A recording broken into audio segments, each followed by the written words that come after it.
Welcome back to the Bourbon and BS podcast, everyone. This is episode 283, and we are back with extremely uncomfortable weather in the garage. In other parts of the country that have it much worse than the Midwest, but yeah, this ain't good. 86 isn't bad, but when the humidity is what it is, it feels like 94, and you're in a garage. Yeah, it's warm. It's warm, so it's sticky. Here we are. We're going to be smoking some products tonight, both from actually our sponsor, Altadis USA. First one we're going to be smoking is the Aging Room Nicaragua Sonata. That's going to be the featured cigar tonight, and then we're going to have the Altadis cigar, the H. Upman Nicaragua by AJ Fernandez, both made by AJ Fernandez and blended with Rafael Nodal. So kind of cool.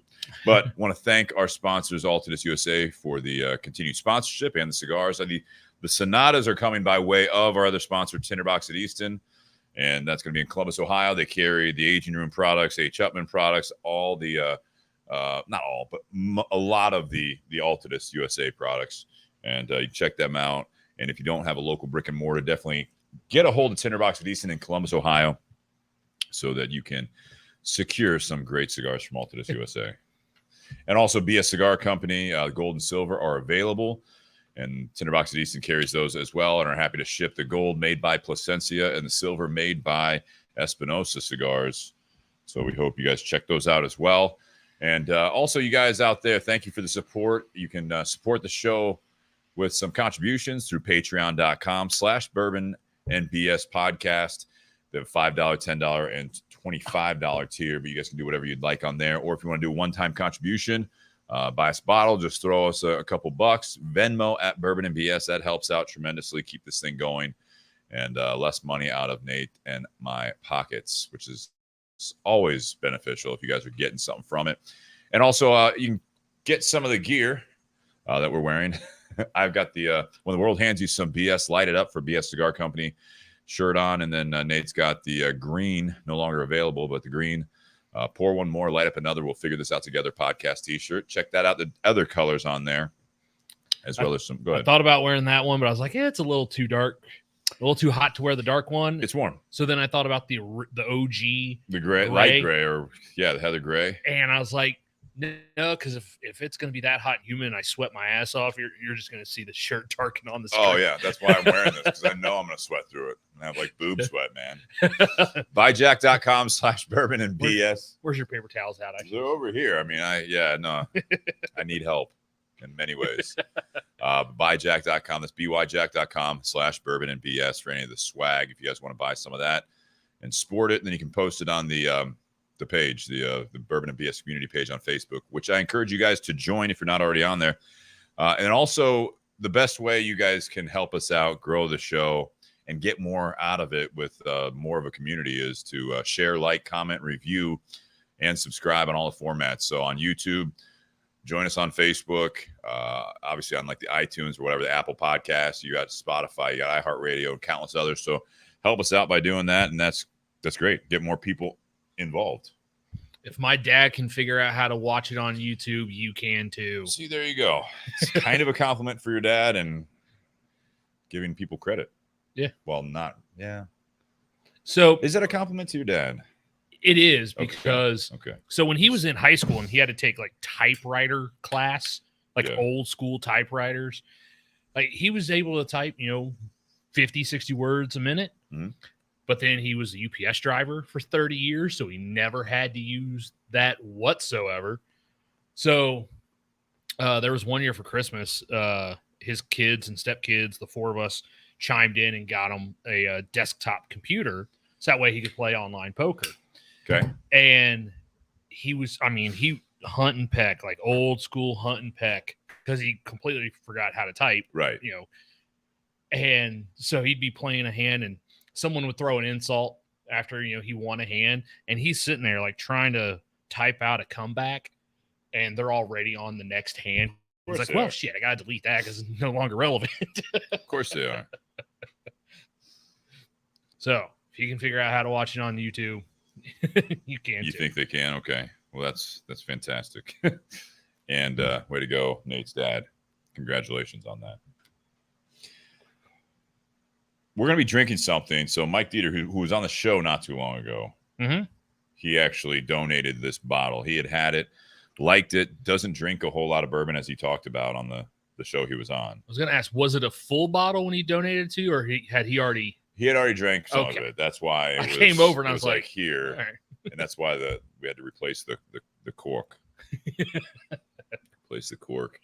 In fact, I'm going to tag him on here, which you guys can do, especially if they're your friends. I think you can I tag him in the comments. I tagged Shannon Chapman because he checked in, and I was asking where he's at. Shannon is still out in Cody, Wyoming. Yeah, so. Looks great out there, so that's fantastic. I'm wiping off my sweat here. Well, let's get into this here. I don't think we have any more business to go over, right? I think we're good. So part one, we focus on a cigar and a whiskey. We've got, like I said, the Aging Room Nicaragua Sonata, and then the bottle is going to be from Kirkland, from Costco. I think it came from Indiana. We'll explain that a little bit. You can't do that here. They're not an Ohio liquor agent. So, a little different, but this is coming from other Costco states, right, that you can get this. And let's talk about the Aging Room first. Aging Room Nicaragua Sonata. You have not had this. Never seen it until the box showed up at the store. Okay. So I smoked a sample of this. Okay. When Charlie, who's going to be on the show with Travis in 3 weeks, I think it is. Who are they?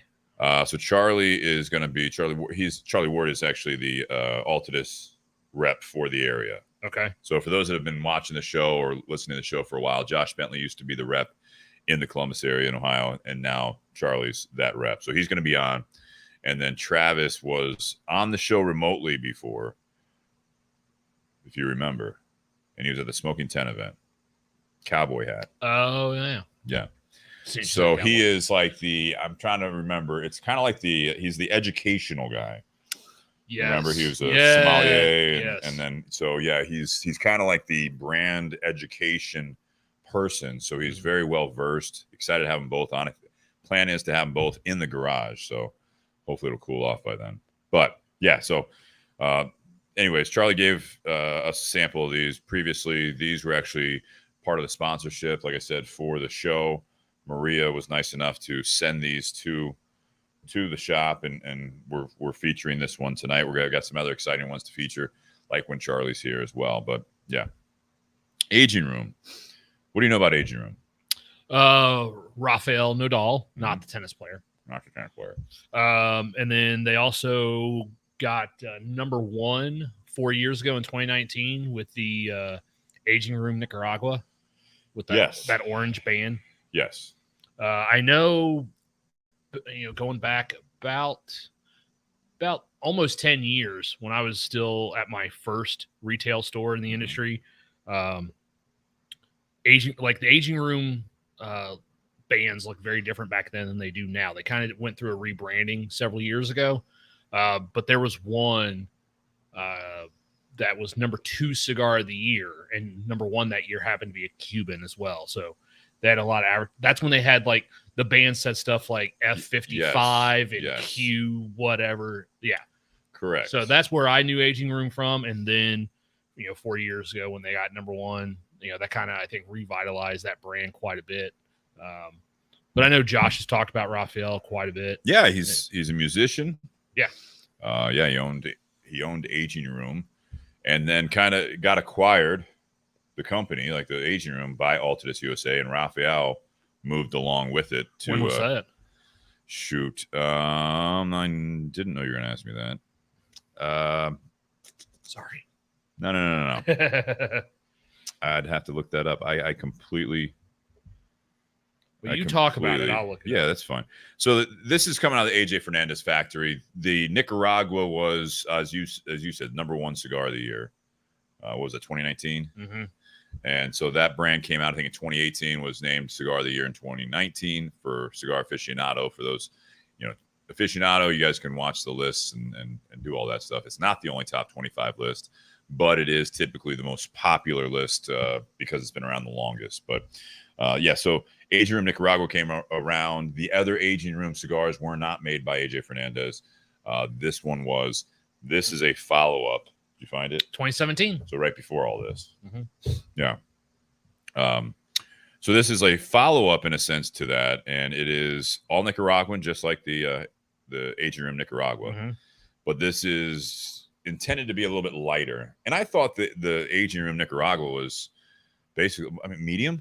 Would you agree? I didn't think no, I thought it was more medium full. You think it was medium? But between the Nicaragua, the Connecticut, the original, and the Maduro, I would say the Nicaragua was the heaviest. Okay. I thought it smoked like a medium. Maybe I'd give you a medium plus on that. This one's supposed to be a little bit lighter. They say that it's got longer fermentation. The wrapper leaf looks lighter than the other, in my opinion, but it's definitely. Yeah. So this is something which is interesting because these guys did something similar. We have not smoked on the podcast, but if you recall, AJ Fernandez made the 1935 anniversary as well. Yeah. So that's made by AJ Fernandez and blended with Raphael. They just released a lighter shade wrapper leaf of that as well, the Diamante. I've been wanting to smoke that ever since I first saw it on social media. Well, the regular 1935 is my absolute favorite cigar. We'll get into that. I think we might do that unless the guys want to do that something different. But in like a few weeks, we'll try to feature that cigar. It is landing on shelves. It is available. Pricier than the 1935 anniversary by about $4 or $5. Ooh. Yeah. So the Toro size is, on the shelf about $25. So, but this one is around the same price as the normal Aging Room Nicaragua. $11-12. Well, 12, it's a little 13. higher, but I think it's just because time has gone by. This is the Maestro, which is suggested retail on this one is going to be $13. So a little higher. So on the shelves in Ohio, you're looking at like about $13.95. Yep. So $1 higher than those, which also leads me to believe that we should probably go back and check the prices of the Aging Room Nicaragua on our shelf. You might want to check your invoice. See what's going on. I know I do that every time I get an order in because sometimes a cigar, 3 months later, if I'm not, because right now I'm only direct with one company. Yeah. About ready to go with a second. I just got to clear some space on the shelves. There you go. But every time I go through our distributor, like there's stuff that sometimes might go up 50 cents from when I bought it the last time. Buying from, for those that don't know, buying from straight from the manufacturers, they send you letters when they do a price increase. Yes.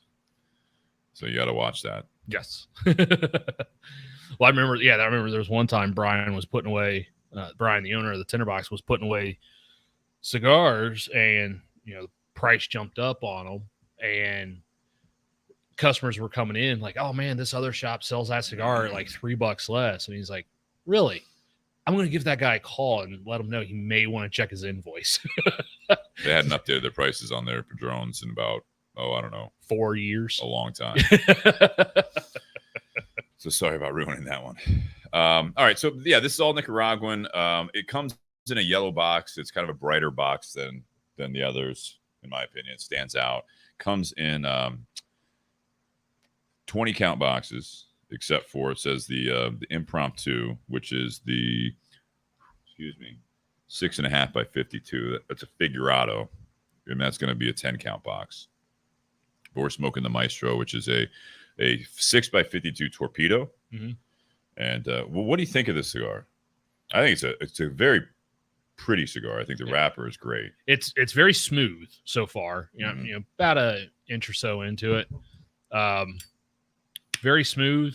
You can definitely tell that they're trying to be a little bit more delicate with the flavor profile. They're not trying to be that flavor bomb that the Nicaragua was, but it still has some of that spice that you expect from a Nicaraguan Puro, especially coming out of AJ's factory. Burning well so far. Just still getting into it, but yeah, so far it's definitely, I'd say, about a medium body. I think it's medium. You're looking it up, or you looked it up on a couple sites, and they were saying medium full, which I don't think it smokes that way. I think it's intentionally to be a little bit more delicate blend. I think it's supposed to be a little bit more of a balance. Not saying the Nicaragua is not, but I mean, it is a hair lighter, but you still get a little bit of the what is that? Like it's not coffee. It's almost like a little chocolate. Yeah. Little dark chocolate, but there's a lot of earthiness and woodiness to this one. Not a lot of spice on the palate, whereas I think the Nicaragua definitely had a fair amount of spice on the palate, but through the nose, it has quite a bit of spice. It does. It's got some spice to it. It's not that it's so if you're someone who doesn't like spice on your cigars, if you don't retrohale, you're good. If you're someone who likes spice, learn to retrohale if you don't already know. Retrohaling, for those who don't know, is it's you draw the smoke in your mouth, utilizing your tongue, you kind of push it through the nasal cavity, but without inhaling. So by doing that, you're going to get more flavor because your sense of smell, your nasal cavity, and your taste work hand in hand for sure. Yeah. And your sense of smell is more closely tied into memory. So sometimes you'll be able to pick out more flavor notes that way. I know this sounds weird with this one. It's reminding me of something, and it's just like more of a flavor note. And it's going to sound super geeky, like I write blog reviews. Nothing against that. For aficionado? Yeah, maybe.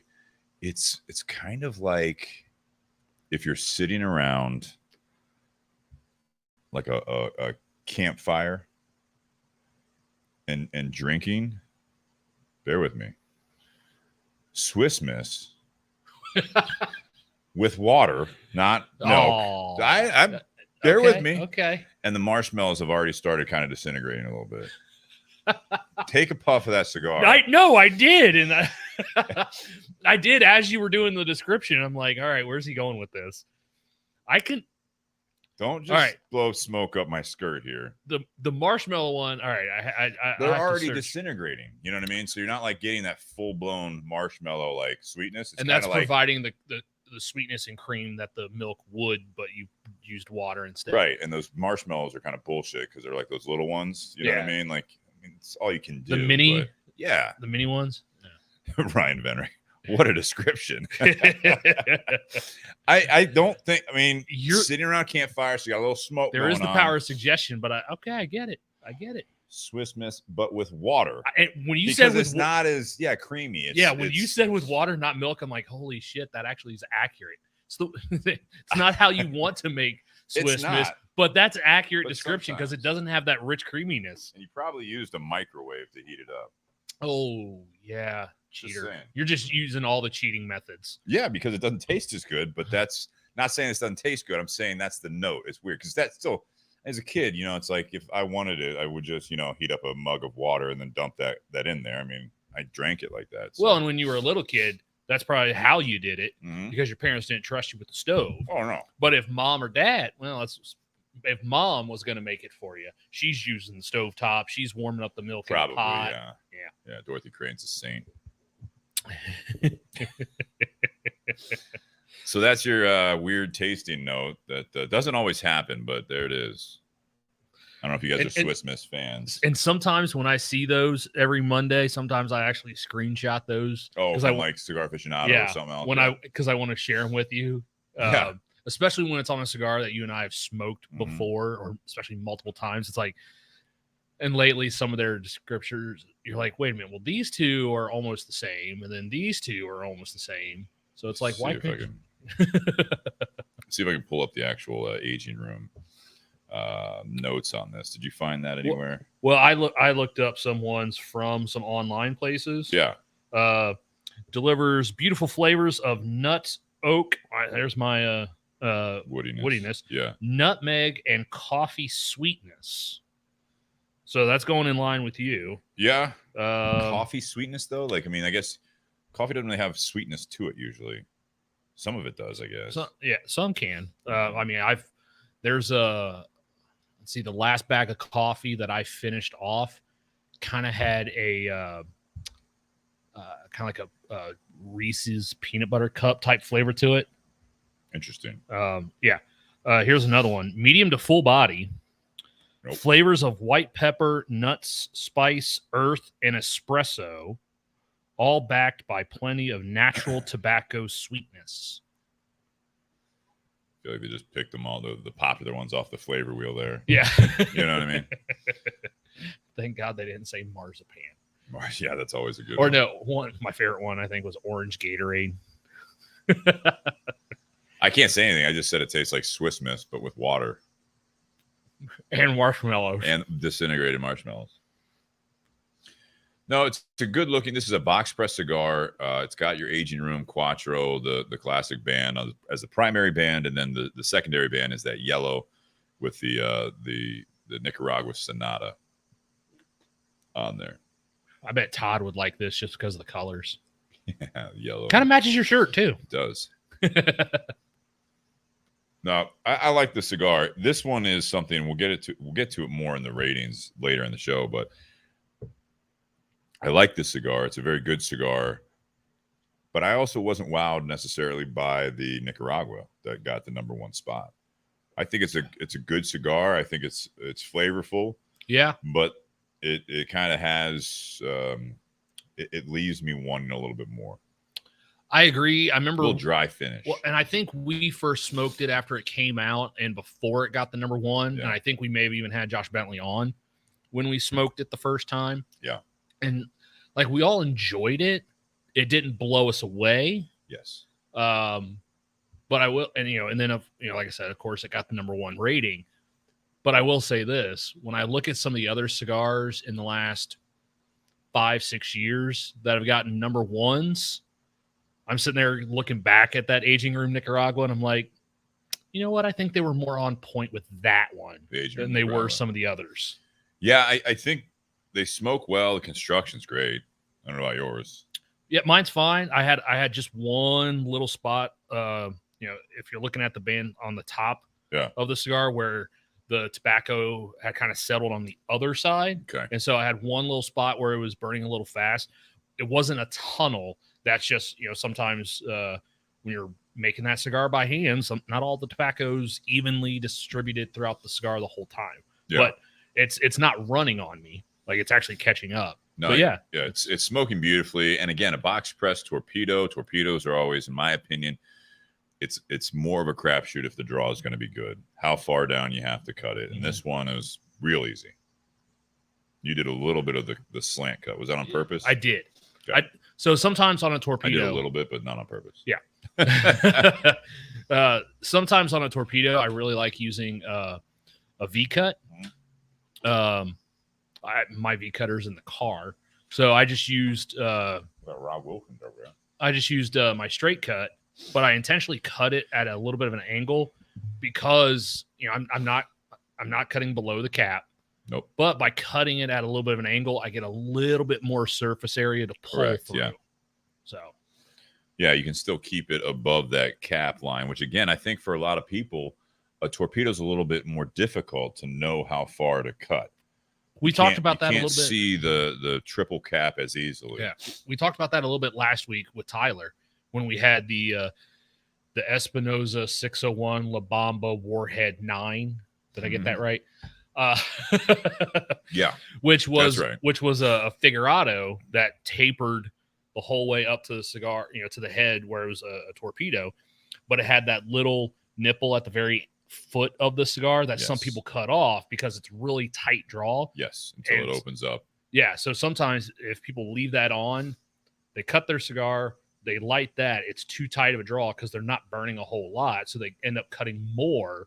But then once it hits the bulb of the cigar, it just completely opens up, and now they've cut too much off. Right.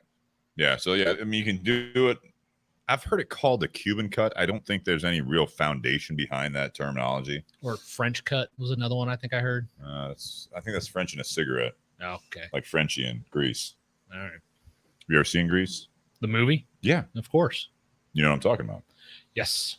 It's like the opposite of a retrofit. Well, you actually blow it out and then breathe it up. Yeah, Ryan that used to work at the Tinder Box used to do that all the time. It's really not attractive. No. Guy or girl.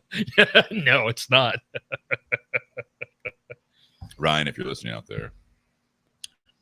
Yeah, so the cigar, I like it. I would definitely recommend trying this cigar if you are a fan of AJ products, if you're a fan of like the aging room Nicaragua, especially. So for all of you guys out there that smoked that before or after it got the #1, stop looking at my forehead. Making eye contact. Yeah, right. With yourself off the reflection. I would recommend trying this because it's not that much now. it's not that much lighter, in my opinion. It's not like a mild cigar. It's not like a Connecticut version of something. No, I I where think, they went full blown mild. I think it's this right in the middle, medium body. Mm-hmm. Yeah, and the whole Sonata thing is supposed to be a play on Beethoven, Moonlight Sonata, which again, Raphael being a musician, correct. There's a lot of musical references. Maestro's the size. Yep, a lot of musical references with his stuff. Very much so. Sonata's no different. Yeah. So yeah, I would definitely check it out if you guys haven't had it yet. It's new. It's enjoyable. We'll get to the ratings here after we talk about the whiskey. So this whiskey, I know you did some research on this. I tagged Mike in here, hoping that he would hop on. But this is Kirkland brand. Mm-hmm. So for those that live in Ohio, which we have a lot of listeners in Ohio at least, you can't get this here. This is something that because Ohio is a state-controlled liquor department, they don't have agencies with Costco or Sam's Club, any of the wholesale. And there's a reason places. for that. What is the reason for that? So those are with the way Ohio's laws are. Yes, like Sam's Club and Costco are membership places. Got it. So you have to have a membership to go in there. Now, in other states where Costco's or Sam's Clubs do carry high proof spirits and liquors, some of those states actually have laws to where even if you don't have a Costco membership, you are still allowed to go in and buy liquor. You can't buy anything else, but you can go in and buy liquor without having a membership. Do you have a Costco membership or a Sam's Club? Sam's Club. You have Sam's Club. Kristen's got she's got Costco. I don't know if she has Sam's. I think she has Costco only. Costco, it's amazing, but it's a dangerous store. So there's a Costco right next to Carfagna's where I work. Yeah. And it is amazing. I mean, there are people waiting in the parking lot for it to open at 10 o'clock. I know. Every single day. And then when I leave businesses work, can get in early, I believe. Yeah. And then when I leave work, that gas station has got lines at every single lane. Yeah. Just line after line. Yeah, because they have great fuel perks. I just think, you go into Costco and it's, if I was going in, I'm like, and we could get this. And so I'm just going to hit the liquor store real quick. It's like, I'm going to end up with like socks somehow because the deals are good. I've walked through there a handful of times. Frozen pizzas. Yeah. It's got great, meat department. They've got like pre-made shit that you just really throw in the oven and it's good. But then they have, like random stuff where you look at it and it's like, I don't really need like a patio awning or anything like that. But I mean, it's a pretty good price. That's how they get you. You know what I mean? Like, I thought those would be more. It's only like $450 for like almost like a whole gazebo. That's amazing. And then I'm on Instagram. I got Costco deals for some reason. I'm like watching it, like I'll like scroll by. I'm like, I wouldn't even thought that I would want that. But man, $99.99 for that, whatever it is. You're just like, holy shit. So do I really need 5 pounds of potato chips? No, I don't. No, but it's a resealable bag. I don't know. So do I need 37 packs of gum? This is, I'm going to read it, and you have a little bit of research on this. So it's Kirkland Signature. Single barrel, says Master Distillers Limited Release by Barton, 1792. Master Distillers and non-chill filtered Kentucky straight bourbon whiskey. And then the description is this: one-of-a-kind unblended bourbon comes from a single barrel, hand-selected by our master distiller for its superior, distinctive flavor characteristics. And underneath that, it says, single barrel reserve, Danny Kahn, master distiller. This is going to be coming in, and this is a liter. It's a 1 liter bottle. I didn't even realize that. Yeah. Oh, I noticed it right away when it was on your table. Yeah, that's your big boy there. Good thing it wasn't full. I looked at Nate. I'm like, you think we're going to finish that? He's like, I don't know. So we'll see what happens here. It's just the two of us. It's 120 proof, and it's what's left of a 1 liter bottle. I hope we don't finish it. Me too. 120 proof coming in at this one. It does have a little description on the back, but it is distilled and bottled by Barton, 1792 Distillery in Bardstown. But I'm not going to read this part. Okay. But what do we know about this? So Barton, 1792. So 1792, that distillery is owned by Sazerac. So same company that owns Buffalo Trace and does all their distilling for all their products. 1792 no longer allows tours. It's no longer open to the public. And the biggest thing that they were probably in the news for was 5 years ago when half of one of their rick houses collapsed. Has it been 5 years already? 2018. Holy cow, that seems like it just happened. It was because I remember it because it was the first year of the podcast and you and Jake were talking about it. Oh, yeah. And we had talked about it Shout when out we Jake had Sanders. We were talking about it recently when we were gifted half a bottle of 1792 Full Proof, I think it was. Okay.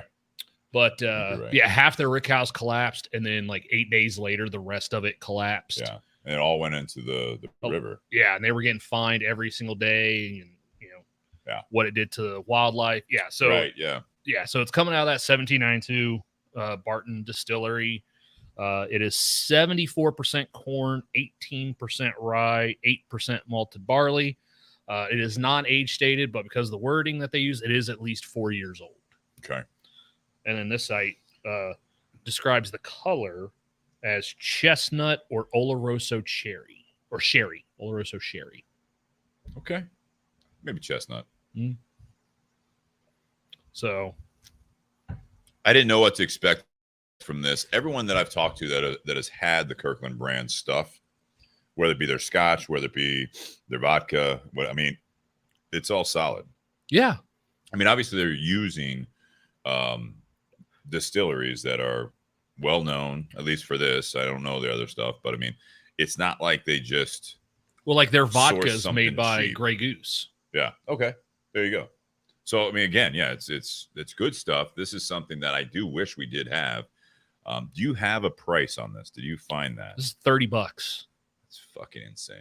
Yeah, $30 for a 1 liter single barrel, 120 proof. It's not barrel strength. They do proof it down to 120. Okay. It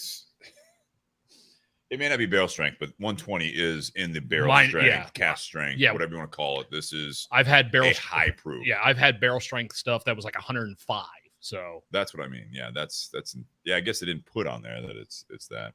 What do you think of it? You've never had this? Never had it before. Okay. So when we took the first sip before we went live, obviously first sip's going to be a little bit different. There's a response, I think, to the price. Damn. Yeah. I know. Incredible. But no, definitely, that first sip, a lot of spice, a lot of heat on it. But then as you get into it, you start to get a little bit more sweetness, a little bit of caramel in there, decent amount of oak and tannins. And then there's also kind of a fruity note to it, almost like a fig type note. Fig a fruit? Is fig a fruit? Yes. Yeah? Yes. Okay. I haven't really had many figs. You ever had fig Newtons? I was about to say I did have fig Newtons. Yeah. One of those, there's a dessert, a couple dessert wines that we have at the store that when I would try them, I would sit there and describe them to other people as if you put honey on fig Newtons. That's what this stuff was tasting like. Did you eat fig Newtons as a kid or more as an adult? More as a kid, because my mom loved them. Right. And then she hated it. Like, she'd get mad, and for good reason, because they weren't cheap. But she would get mad if I got into her fig Newtons. They sounds like a commercial. You boys been in my fig Newtons? Those were good, but they were kind of like not your go-to in the cabinet, I feel like. You know what I mean? Like, it was like fig Newtons. I ate them because, again, my mom liked them. And they weren't like, they were kind of had a little sweetness to them, but they weren't like your classic, like, kids snack. The cake on the outside was a little dry. Yeah. But still soft. But then they made other flavors too. But anyways, there's a little spice to this. And I don't know if that's like that rye spice, do you think? Or is it just, yeah. I get a little sweetness. It is oaky. It's balanced. I'll say that. I think this is a very balanced 120 proof.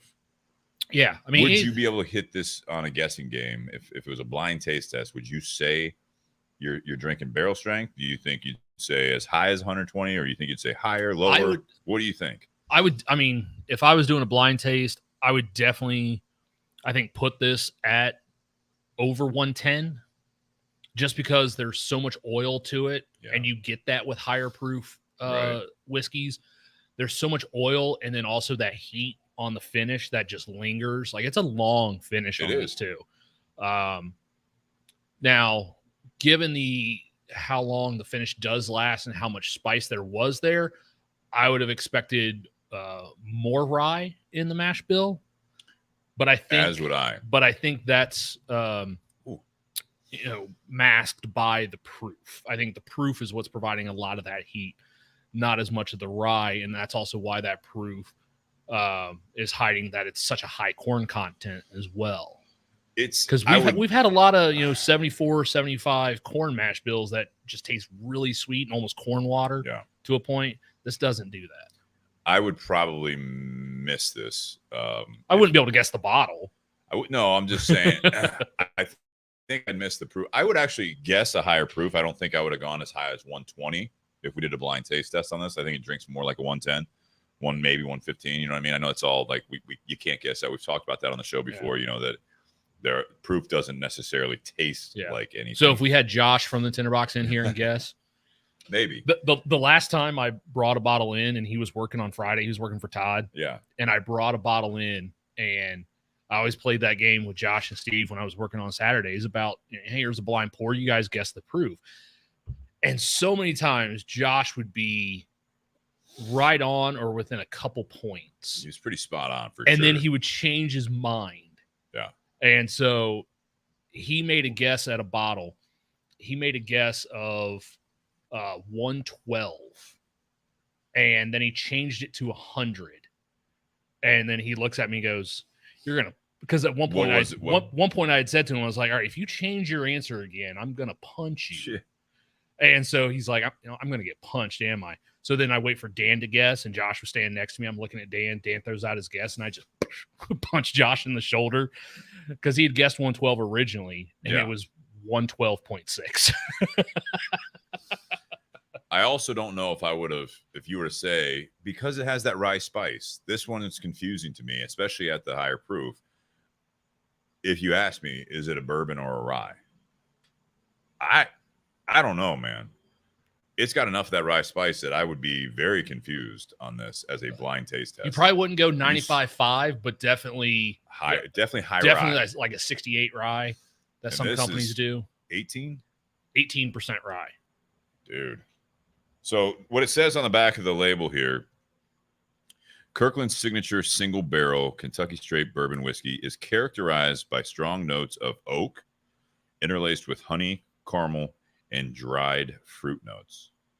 Well done. It finishes with a long-lasting spicy rye finish. Well done. The single barrel expression is non-chill filtered and showcases the unique character of every barrel.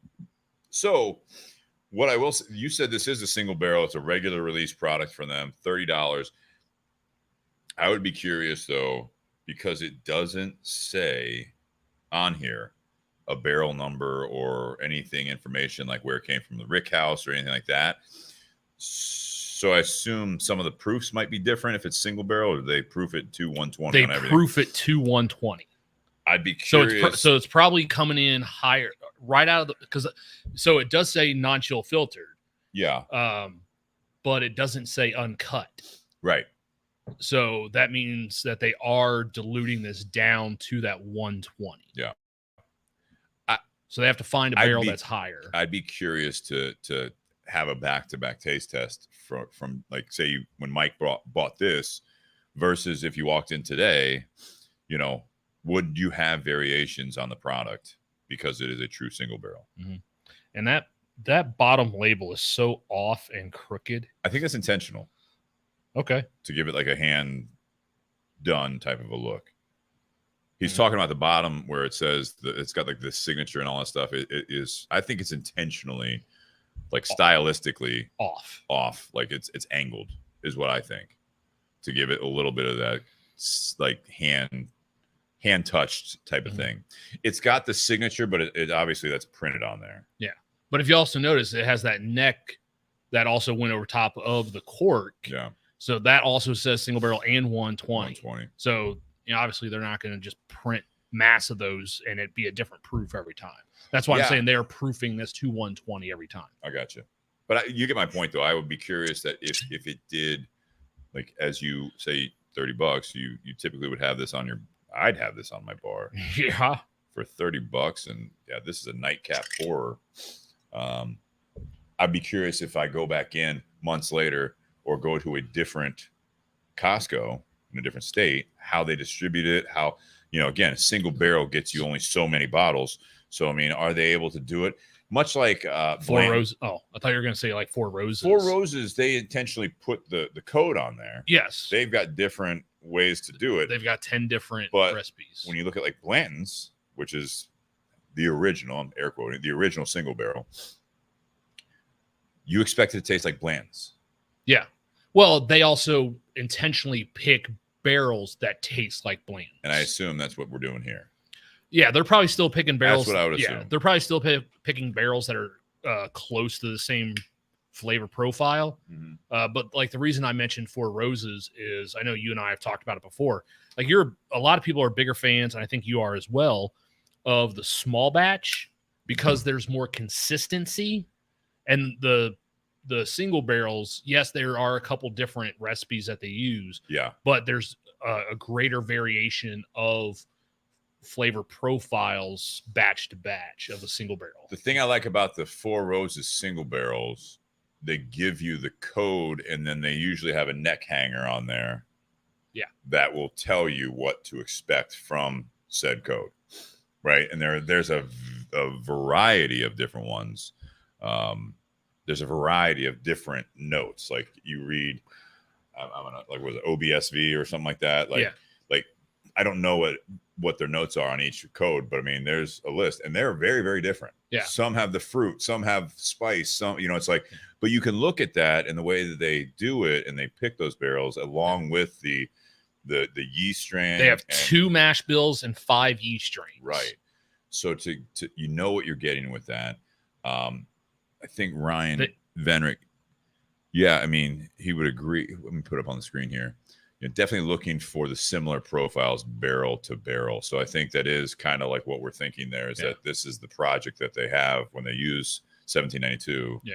They're like, no, like this is what we're looking for. Yeah. And again, I don't know, not being there, not knowing, I don't know how readily available this is. Is it always on the shelf in, like, say, Indiana, Kentucky, wherever Costco's have it? Or is this something that comes and goes on the shelf? Well, I mean, so if any of you guys are out there in different states and you know a little bit more about shopping at a Costco liquor department, please hit us up and let us know what you guys think. Well, Costco's got enough buying power. They can sit there and buy a shit ton of barrels. I understand that, but distilleries can only do so much too. True. Yeah. That's what I think. And since we had touched on Four Roses and their yeast strains, they're actually coming out. I don't know if you've seen it. They're coming out with a sampler set that has 10 small bottles, one of each one of those recipes. That'd be that's a fun gift. You know what I mean? Fun, it'd be fun to do. Kristen just texted me. I understand that Costco consistently has all that stuff.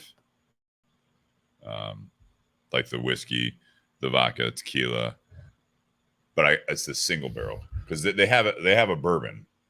Yes. As well. Yeah. That's not the single barrel, right? I believe. Again, I wish I knew. I wish I knew. If you guys know out there, let us know. I'll say this about this bottle. $30 for a liter of this. Nate, would you have this at your bar? Oh, hell yeah. I mean, this is a daily sipper at 120. They have 3 different whiskeys. They have 3. They have a small batch, single barrel, and a bottled and bond. And what's funny, looking at the picture. Yeah. So you were right, Steve. That bottom label, it is intentionally put on because the picture, it's the same angle and off-centered on every single one of them. The numbers are staggering. Kristen just sent me an article here. I don't know if you're on that same Yeah. Same thing From here. Forbes. Yes. Yeah. So they have 809 stores as of April 21, 558 in the U.S. Of those, 337 stores sell spirits. That's amazing. Of the average Costco store carries around 4,000 SKUs, of which about 220 of those are alcoholic beverages. Yeah. Well, they do over $6 billion a year in alcohol sales. Unreal. And 40 to 50% of that is wine. And then the rest is going to be high proof spirits and RTDs, ready to drink, stuff like that. So they got the small batch. That's interesting. That'd be that one. We got to get our hands on some more of these. They all come in a liter. So the small batch is 46%, where this is 60. Yeah. So 92 proof. This one's 120, and then bottled and bond obviously is 100. Yeah. There's no age statement on the small batch, but it's a straight. So that means it's been at least 2 years. You got the single barrel, which is this label. So I read the label as maybe they, when they say it's the Master Distillers Limited release, I figured like maybe like they use different distilleries. Like they have got a series of these, but this looks like it's not. Yeah, when I looked up, everything I saw said it's Barton 1792 Distillery.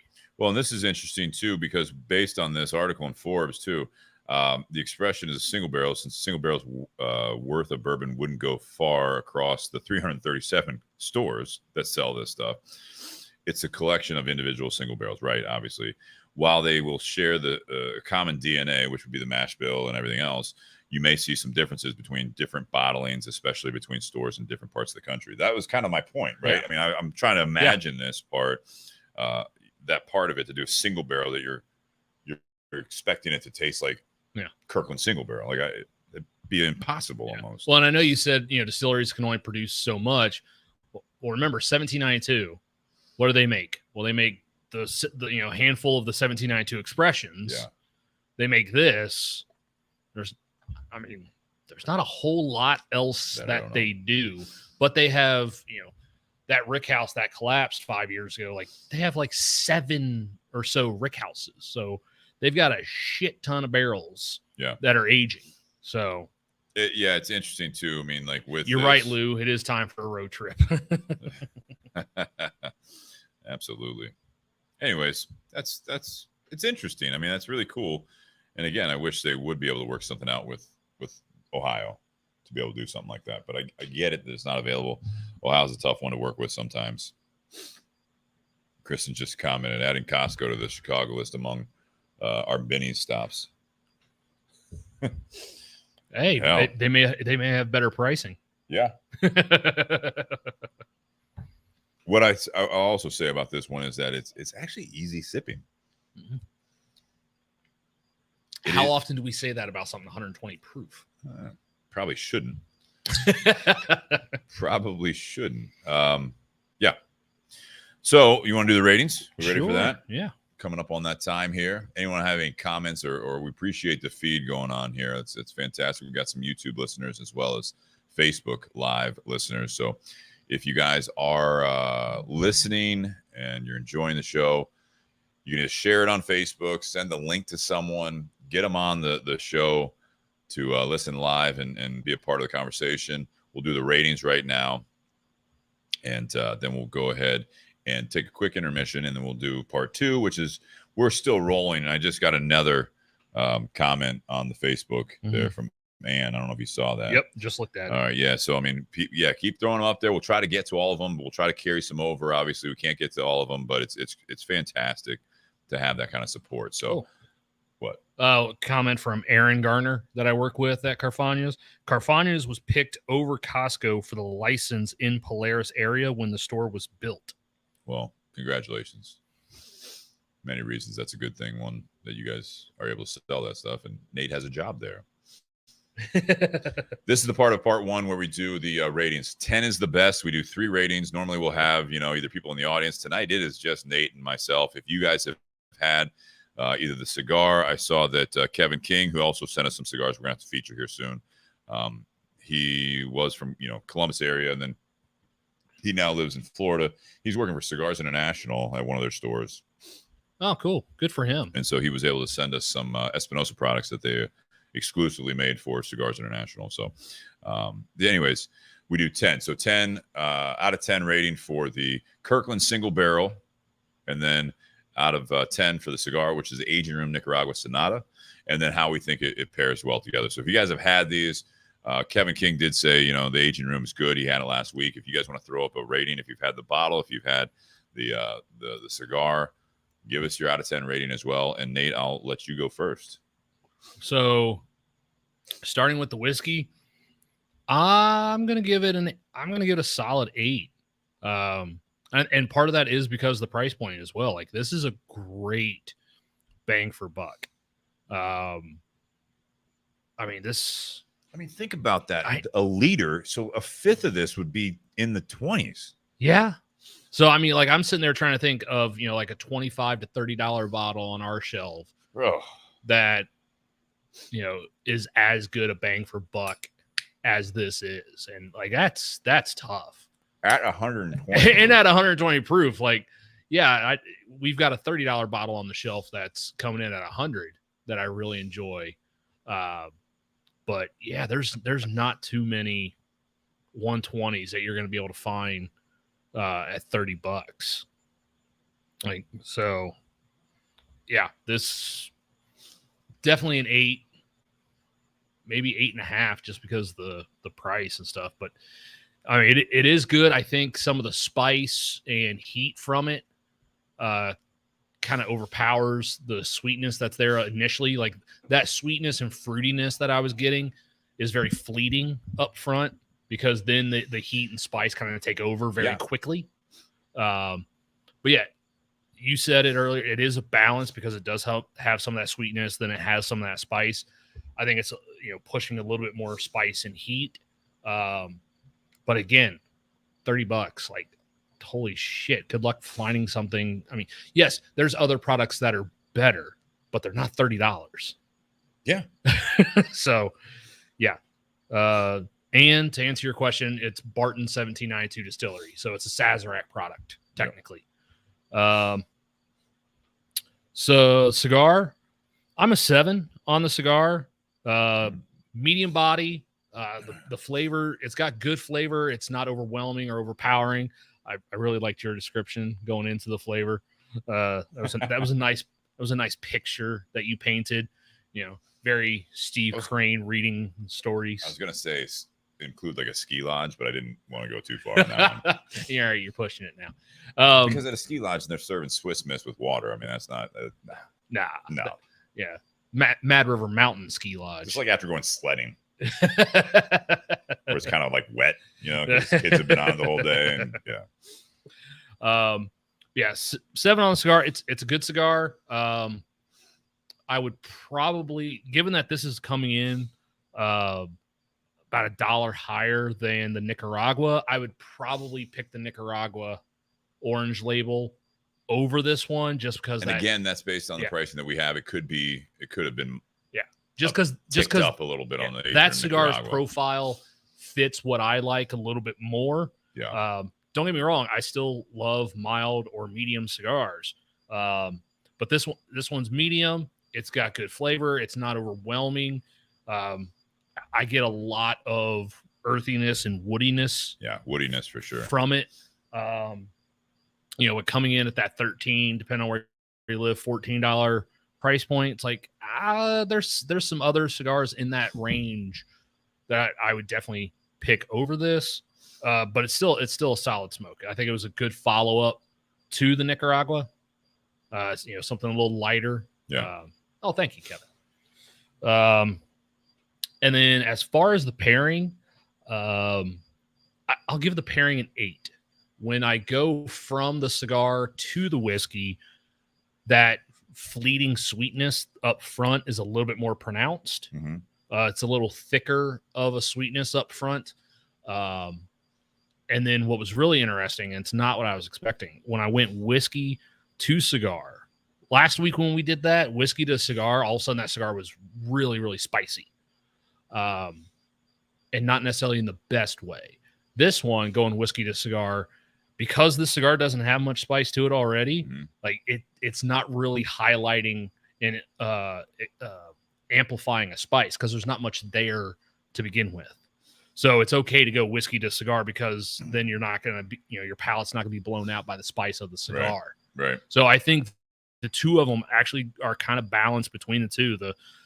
I think the cigar helps the whiskey a little bit more than the whiskey helps the cigar. Yeah, I can see that. Absolutely. The whiskey, the price still blows. I mean, we're talking about that, but it just blows me away, right? And what do you expect from Costco, right? But it's the fact this is 120 proof. It's coming from a well-known, distillery, right? It's a liter bottle for $30. I'm giving the bottle all factors, and yes, price is going to come into effect here. 8.5, man. Okay. I mean, I'm tempted to go 9 because of the price. Like, I'm not saying like just the juice, blind taste test, not knowing what it is. This is a 9 out of 10 necessarily, but it's an 8.5. It's good. You know what I mean? It's got a lot of stuff going on. It's very enjoyable. But again, I'm sorry, that price is just stupid. It's just dumb. Because we've talked about it. We've talked about it a lot, where you have younger companies that are sourcing whiskey, and immediately that's going to start coming in at like a $50 bottle because they're sourcing it. So there's that additional cost associated to it. Well, and that's why I said earlier. So yes, Costco is sourcing this, so you expect it to come in that higher price point. But that's why I brought up like Costco's fucking huge. They've got a shit ton of money. I know. They can get a ridiculously amazing deal. I know. Because, people are going to know that it's coming out of the 1792 distillery, and it might put people onto other 1792 products. If you're not a huge bourbon drinker, right? You're just buying, like you say, you see Costco brand, more or less, right? Kirkland, bottle this big for $30, and you're not really into it. You don't think that the bourbon drinker in your life is going to probably like that. Yeah. Because like, it's cheap. You know what I mean? They're probably like, it's like Old Crow or something. Yeah. You know what I mean? Oh, like, it's a Costco brand. It's like, it's a Costco brand. But as people have gotten into it, like, even Kristen was mentioning about the Prosecco and the Rosé, like, I mean, like their wines are, because they use, like you said, vodka, they use Grey Goose. I mean, it's obvious that they're doing some cool things with it, and they're able to keep the price down. So it's a steal. I would absolutely say this. This is a bottle that, and I think Nate, you agreed with that. This is a bottle that when you were out, next time you were going, or you're getting low, and if like say like, because again, Kristen is the one that goes to Costco, you know what I mean, and you need anything from Costco, let me go check the bar. Hey, can you pick up a single barrel while you're there? You know what I mean? Like This is like, the next time you just go grab one. So yeah, the cigar, for those who missed it, Josh Bentley, if you're on, he actually shared it. I saw that. I just don't know if he's still on, but Ryan Venner is like, and have Steve give you his notes on the featured cigar, and Ann, I think you missed it as well. But it is, I gave the flavor note of Swiss Miss. Made with water around a campfire, and the marshmallows have already in the microwave. You heat up the water in the microwave, probably tap water, honestly, but then it's going to be, the marshmallows are already disintegrating into the hot chocolate. That's the note on it. Cigar, I'm going to give an 8. I think this is a good effort from them. It's something that I think the people that enjoyed the Aging Room Nicaragua that got so much praise, this is a more subtle. I think this is a little, I don't want to say more balanced, because the Nicaragua is pretty balanced, and I hate to compare it, but they do that, right? That's kind of the way that they compare it.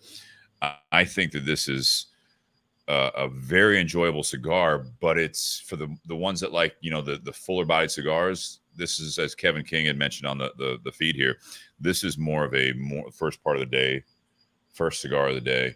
But it's got good flavor to it. And so I think it's cool. And it's interesting with Raphael working with AJ so much, how they pick, much like with, sometimes with the distilleries, like how do you pick which brand of Altadis that you put this cigar in?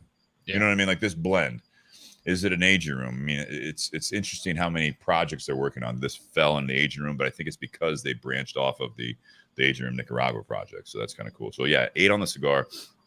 Very enjoyable. Definitely recommend trying it. Maybe a 5-pack, not necessarily a box buy for me, just for my flavor profile.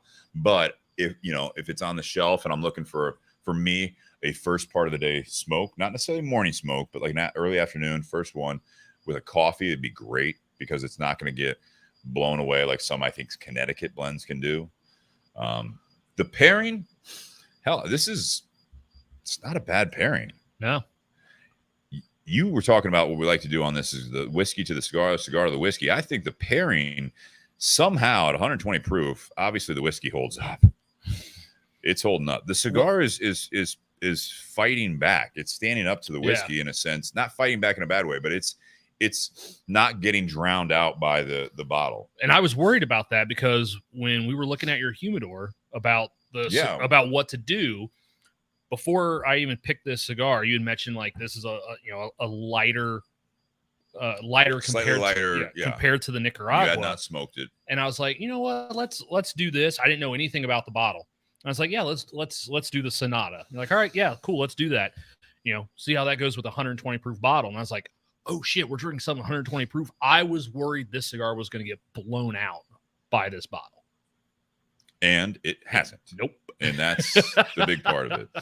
I didn't give a rating for you yet. Not for the pairing. The pairing, I'll give an 8.5 on that as well. Okay. Because I mean, it goes just fine together. Everything you're in that 8 to 9. Yeah. I mean, it goes well. Yes, it does. And I think that this bottle, not to keep praising that, this bottle I think would go with a lot of medium bodied cigars. You start throwing some spicier, full-bodied cigars, I think you might have a little bit too much going on there. Too much spice. Yeah. I think a BS Silver would be too much for this. Too much. BS Gold. Another, again, medium-bodied Nicaraguan cigar. This is where I'm getting at here. It's like medium-bodied cigars will go well with this bottle. So if someone comes in or asks you, like if you get asked retail, I get asked retail, it's like, yeah, I need a cigar to go with something. We're drinking bourbon tonight. What are you drinking? Kirkland single barrel.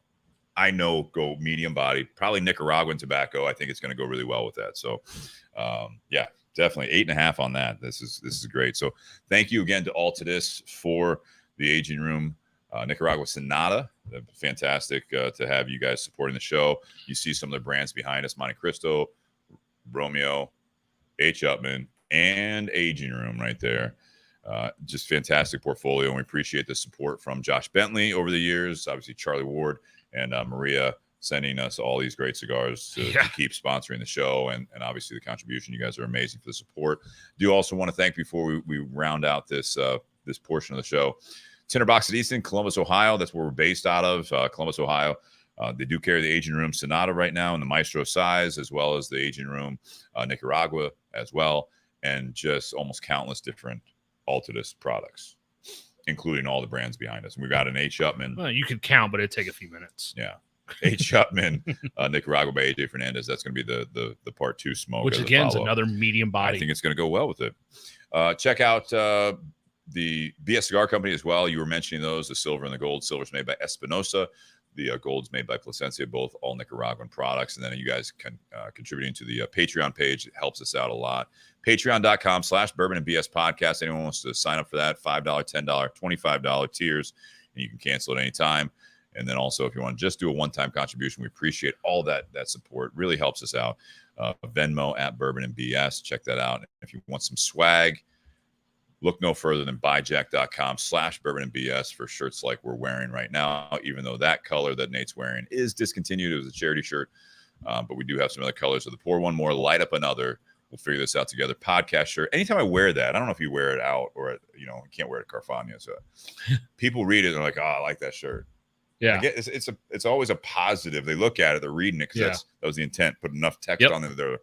They're looking at it. and they're like, oh, they kind of like chuckle, like, yeah, that's I think great the last shirt. time I wore it in public, I was at post office. Yeah.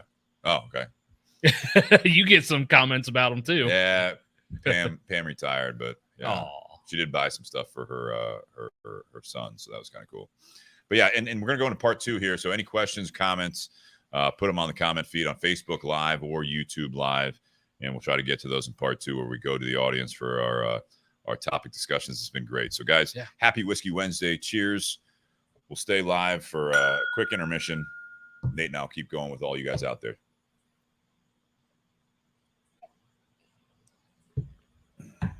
Got some more stuff rolling in here. mm-hmm. Oh, there's a weather advisory for excessive heat. That's cool. Till 9 o'clock tomorrow night. That's neat. Because tomorrow it's going to be 95 degrees here. Right.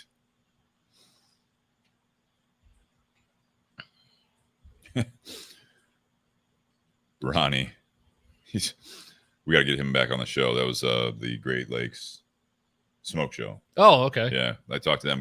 Want to do another collaborated one with them. All right, nice. So it looks like it's a hot one for you tonight. Yeah, it is. Just so long as we're not drinking Jim Beam Black. We'll do something different. That gave me COVID. Yeah, because we did that the day before. And then the next day you felt absolutely miserable. And Justin and I ended up doing the show with Still Austin. At 104, 103? It was at least 103 temperature. Yeah. It's pushing 104. Yeah. Broke it overnight, though. That was in like November. Oh, yeah. So, yeah. Interesting time. Yes, it was. Yeah, that was like the early part of November. So it's not like it was hot outside. It was, yeah, you're right. Yeah. So, like, if you'd have had 100, and even put on there, does voting matter? That was right at the presidential election there. But I got my vote in. Yeah, I thought I had. I thought honestly, I was just hungover from the Jim Beam Black. I know, because like I was fine kind of during the day. I kind of felt a little like off or whatever, and then I actually sat down at the Neighbor Fido. I was walking my car and I had chills. I'm like, what the hell? By the time I got home, I had 103 something degrees. And you had a cough. I had a little cough. Yep. Thursday morning, tested positive for COVID. Felt better though. Yeah, you did. Yeah. Yeah, you were nice enough to stay inside the house that night. That I was. Yeah. That I was watching you from my bedroom. You guys held it down. That sounds weird. I had pants on. Well, that's weird. Aaron never asked where Harris. everyone is watching, if they're in, Aaron's asking, are y'all going to Bourbon Fest? Would love to, but no. Nope.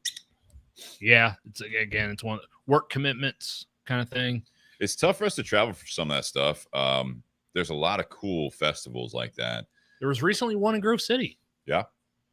And we were invited by Aaron, different Aaron, that hooks us up with all the barrel craft spirits. Oh, yeah, yeah. And we do have a new one of those coming up with, remember Stephanie? Mm-hmm. Yeah, so I've got some potential dates. Try to get her on there. We got the new batch from them. Yeah. And the rye. Oh. I know you look at it every time you go in the kitchen. I missed that bottle. Oh. Thought you were looking at them. Yeah. No, we were We'll trying to look. What? There's the delay. I got a text. Steve's a little voyeuristic. You were watching Dustin and I from your bedroom. I had pants on. I had 100 and some degree, like 104 degree. Then why were you wearing pants in bed? Because it'd be weird if I was watching the two of you do the show with pants not on. Right? Maybe there were shorts. I don't remember. I was delirious with 104 degree temperature. That'll happen. 103. Never hit 104 because then I would have maybe. Yeah. Then we'd have called a squad on you or driven you to the hospital. Would have asked for some whiskey. All right. You ready to roll here? Yes. All right.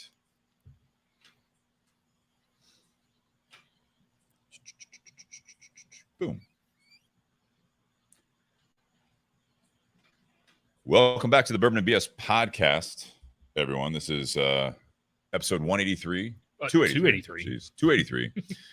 Part 2 Beyond the BS. We are sweating in the garage. I am. You're not. Not as much. No, I'm sweating a lot. I'm a sweater. We're going to the audience again for Beyond the BS. I want to thank our sponsors, Tinder Box at Easton in Columbus, Ohio. Check them out, especially if you don't have a local brick and mortar.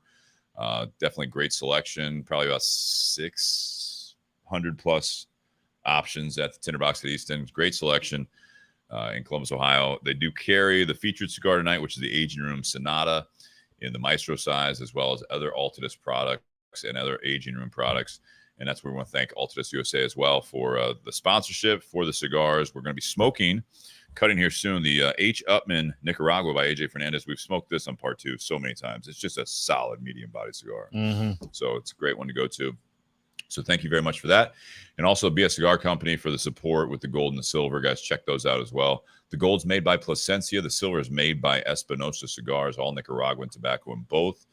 Fantastic cigars. And then also check out buyjack.com/bourbonandbs for any of the shirts or swag. Love that support there. And then if you guys want to get on the Patreon page, we appreciate that. Patreon.com/bourbonandbs podcast or one-time contributions, Venmo at bourbonandbs. We appreciate you guys supporting us.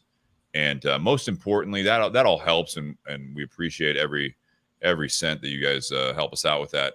But share, like, comment, review, and subscribe on all the formats. So if you guys listen on Facebook, share that. You know, Josh Bentley did that tonight because we were smoking the Aging Room Sonata. So he shared the podcast on his personal page. You guys can do that. Share it to groups.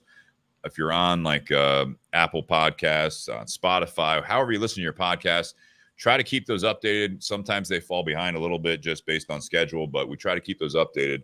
But if you listen to the audio and you're listening to this now, we appreciate you telling a friend about it and getting more people involved. And if you can listen live on the feed, especially on Facebook, that's where most of the action is. But also on YouTube, we monitor the comments, and that's really where it really drives the conversation and gives you guys that kind of personal touch, I think, of getting this out there and not just listening to us talk to each other in a garage randomly in front of a camera. So we appreciate all that. Definitely keep sharing it. All right.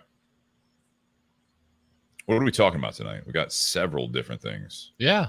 4th week in a row, I believe. We're going to the listeners. Just rolling through it. Yeah. Man. And you guys have been absolutely fantastic. Because I remember, like, I think it was the first time you ever posted on the community page, like, hey, what do you guys want to talk about? Yeah. There was like 30 people that liked it, and no one commented with a topic. So, last month you did it again. We got a bunch of suggestions, and so we kept that going again, and worked out great. And here we are, week 4 of going to you, the listeners. Instead of just whatever Steve and I want to talk about, hey, what do you guys want to talk about? It takes pressure off of us too. Let's start with the first one. This is a lighter one, right? So Bobby Hirschman is a loyal listener here. Let's see if I can tag him on this right now real quick. Bobby's always got something to say. Yeah, but it's time of the year I won't watch Major League Baseball while the Little League World Series is on. What's your guys' and gals' take on that? I love the kids' passion and true sportsmanship. You had a comment on there. I did. Yeah. No, I agree with Bobby. The sportsmanship that you see from those kids is amazing. Like the first thing that jumps out in my mind was a couple years ago, you had a pitcher accidentally plunk a batter. Oh, I saw that. Yeah. Yeah, he plunked the batter, and the batter hurt a little bit, but then went down, took his base. And then while he's standing on first base, he sees that the pitcher's a little distraught, because it's a kid. He's not a pro. Doesn't necessarily have the control that you see the pros do with 95-mile-an-hour fastballs. Knows it was a complete accident, but the pitcher was kind of in tears, kind of distraught. Oh, he was broken up, man. So the kid got to first. And then so the batter's standing on first base, and he calls time and walks over to the mound and just kind of gives the pitcher a hug and goes, dude, I'm okay. Like, I'm fine. We're good. No, I like that. I'm good. I know you didn't mean to hit me. We're good. Yeah, that reaction was. Sometimes in the pros, it's kind of the exact opposite. Because even the pros, sometimes the ball gets away from them, and they'll accidentally, and it could be pure accident, but they don't necessarily have that same sportsmanship of, necessarily even looking at the pitcher and go, "No, I'm good, man. I'm good." Sometimes you'll see the pitcher, have a gesture where like, "Hey, sorry, didn't mean to do that. Sure. My bad. We cool? We good? All right, cool. Got that out of the way." And that's about it. But, to see like those players come up and hug, or, sometimes you see one, and I've seen it like in high school or collegiate baseball where you've had siblings playing against each other, and, someone hits the game winning hit or home run, RBI, whatever. And, like there was one batter, like the very first thing he did when he crossed home plate was he went and hugged his brother on the other team while the rest of his teammates were in the middle of the field all celebrating and piling on one another. Yep. Like his first priority was, hey, I want to make sure my brother's okay because he just lost the championship. So my priority is make sure he's good. Then I'll do my celebrating later. I agree with you. I think that there's, and Bobby out there, I like Major League Baseball. I do. I think, there's still it's one of those sports that still has tradition to it. I do like that, even with the new rules. I think the pitch clock is great. I think it's working out well for the sport. I think that some of the replays are good. I don't agree with, people that are like, oh, we need to get rid of the umpires and just do it, computer calling balls and strikes. I don't like that. It takes away from sometimes the bad part of the sport, right? A little bit of conflict. They should do the computer anytime Angel Hernandez is behind the plate. I don't like it even watching where it's got the box. You know what I mean? I want a little bit more. You can throw the box up there on the replay just to like show if it was off. But when I'm watching a game live on TV, which I don't enjoy it on TV as much, you know what I mean? But when it's got the box up there, it reminds me more of like a video game, and I don't want to see that. I just want to see it, and then when they call it a strike, I can be as a fan be like, that's bullshit. I don't need a box to tell me if I think that that's a ball or a strike. Watching it, whether your team, if you're rooting for a team that's pitching or you're rooting for a team that's batting, it brings out that emotion. Again, growing up playing baseball too, is that's part of the sport to agree with or be pissed at the umpire. So you take that out of there, I don't like it. With the Little League, there's some really cool stuff when this stuff comes up. We had a local team, actually, Columbus, Ohio's New Albany. Yeah. They got knocked out, but they made it to the Little League World Series tournament, which was cool. Yeah. One of my favorites was last year. There was the team from Wyoming, and this kid gets up, and he's wearing yellow rancher's gloves that are either deer or elk skin, and I know that because I have those gloves. Sure. And like he's not even using batting gloves. He's using the kind of gloves that you would wear if you're tossing around hay bales. And he just goes out there and hits an absolute bomb wearing rancher's gloves. And I'm going to sound stupid here. Is it Curacao? Curacao. Here's what I don't like about the Little League World Series is what I don't like also about, I used to umpire Little League. Oh, I did one summer. The worst part about umpiring is sometimes the kids' attitudes, sometimes the coaches, most of the time is the parents. Yep. So, did you ever throw a parent out? Oh yeah. Did. And you like threatened to like wait for me in the parking lot. And I'm like, dude, I'm in fucking high school. Like, what are you talking about? Oh, no. I wasn't in high school. I was in college after that too, and I umpired. I was a fucking adult. Now, anyways, the thing was, what I don't typically like about Little League or any kids sports are the parents. So this game, it was the Chinese team versus, what was it, Curacao? Curacao. Chinese team is supposed to be really, really good. Mm-hmm. First batter, jacks one out. It's a home run. For which team? Curacao. Okay. Right? The camera pans to what I assume is the father, and he's like out of his seat. He comes down and he's banging his chest and all this shit. Like, I'm like, you're the same fucking dad that probably yells at your kid when he strikes out. You know what I mean? He's either like, I get it, you're supporting your kid, but it was just the animation and everything, and like beating his chest and like, that's fucking right, or whatever he was saying. You know what I mean? I'm like, I already don't like you. I don't like you. And you're celebrating your kid doing a good thing. I could appreciate that. That team ended up losing 9-1. Oh, so that was their one run of the game. That was one run. Oh. It was just like, I don't like the parents that like that classic stereotype of like reliving their glory days through their kids. Or if they ever had glory days. If they had them or whatever, but they're like, so like, I think at that level, there's probably, hopefully the majority of the parents and supporters that are really there for the kids and, you know, supporting them. But it's the parents that just think that, you make know, it about them a little bit too much. Oh my God. I remember like even, you know, umpiring Little League, and I'm talking like I did some high school games, but then like, you know, like the 12-year-olds and even like 9 and 10-year-olds, whatever. Like I did a bunch of different ones. And, you know, you get down to like the 9 and 10-year-olds and it's like, you give them basically shoulders to shins and like 2 balls outside each side of the plate. And they're just walking the bases. And then you got parents, you have sometimes coaches, you like start like talking shit to you and be like, come on, it's not the majors. And I'm like, I can't widen this up anymore.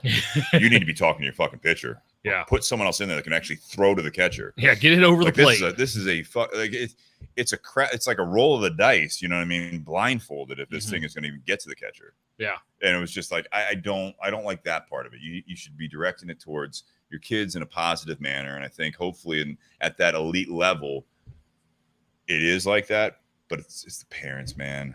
Yeah, I don't like that. I had one where I love it when like a head coach of a professional team or something like that comes out and gets in the face of an umpire and does that classic kicking dirt on their shoes. It's so hilarious. Yeah. Where's Lou Piniella? The old Lou Piniella. You know, he comes out and starts, you know, they do it and like, you know, the brim of their hats like right on the umpire, and then it's like they're just all and animated. then they turn the hat backwards so they can get know closer. They're doing that and they're like their head's like a turkey, you know, like going back and forth, and then all of a sudden they just like take a step back and they start kicking dirt on them, and then they finally get ejected. It's just like that whole song and dance is fantastic. Yeah. But if a parent's going off, I don't like that. I had one where second to last inning, team in the bottom of the 6th ended up run ruling the other team. So normally, okay, game's over. But then the coaches got together and they're like, hey, you know, the game's over. We're up by more runs than you guys have players, and you can only bat through the order. You can't just keep going and going and going until you get 3 outs. Right. So the coach of the team that run ruled was like, hey, if you guys want, you know, we'll still let you guys take bat. You know, we'll still play defense, give you guys a chance to bat, even though you guys can't even score enough runs to beat us. Right. But like, hey, if you got, you know, it's for the kids. You guys want to bat, like, you know, we'll play the top of the 7th inning. Cool. And the top of the 7th inning comes along, and I made an out call at first, and some of the parents didn't like that call. And so they started going absolutely nuts. And the coach from the winning team just looks at his players out in the field and goes, all right, guys, that's it. We're done. Yeah. Just pulls them off like, oh, that's it. We're done. The parents are going to act like this. Like, no, we're not doing this. I did enjoy the parents, though. I will say this because I was taught by my dad and like umpires, if it's a ball, you don't say anything. I don't know if you did that or you said ball. If it's a strike, you make it known it's a strike. If it's a ball, nothing. I didn't say anything. Or I'd be very quiet just so the catcher and the batter could hear me. No, I would still say ball. No. And I'd have fun with the strikes. Oh, you were animated. You were one of those animated strike callers. I'd ring them out. Even like 9-year-olds, I'd ring it. Yeah. And it was just like, there was like all vowels. Like, hi. And you know, like especially with the younger kids with like the shorter bases or whatever, like there was a throw going down the third, like I'm like at third base from behind home plate, like I'm running past kids, you know what I mean? And just like if they're out, I mean, I gave them the whole like fucking punch out. You know, I I mean, it was like a full like extension. But I did have a lot of parents be like, we love it when you umpire just because we know what's going on. You know, because some of the like the kids or like the adults that were doing it, they were just like, strike. And they're like, what was that? Like, I don't know what call it was, you know, but like parents down like in left field could hear me calling out strikes. It was fun. Now, I will say the one thing I do like about watching Major League Baseball versus Little League is, just the quality of the players. Yeah. I mean, you got some of the guys that are just absolutely insane, like Ellie De La Cruz for the Reds right now. Ever since he got called up, lightning. I mean, he is just entertainment. Yeah, and he's so fun to watch. He had an inside the park home run the other day because he's like 6'5". He's so freaking fast. He is. There was one, like I think it was his first game or second game, like he hit a triple and he got all the way from first to third in like 12 seconds. Yeah. And it was the fastest to third of the season. Yeah. It's like, holy shit, this guy's electrifying. The last thing I'll say about it is the only thing I don't really care about with the MLB is Joe Buck. Who likes Joe Buck? That's it. He was great in Brockmire, though. So I'll give you that. All right, next topic. You want to just go down the list here? Sure. Ooh, that's Jonathan Herring throws this one out there, and I'm looking to the crowd on this one possibly. And sorry, it looks like our internet is kind of getting spotty here for some reason. The psychology of habits. Analyze habits, their formation, and techniques for developing positive ones.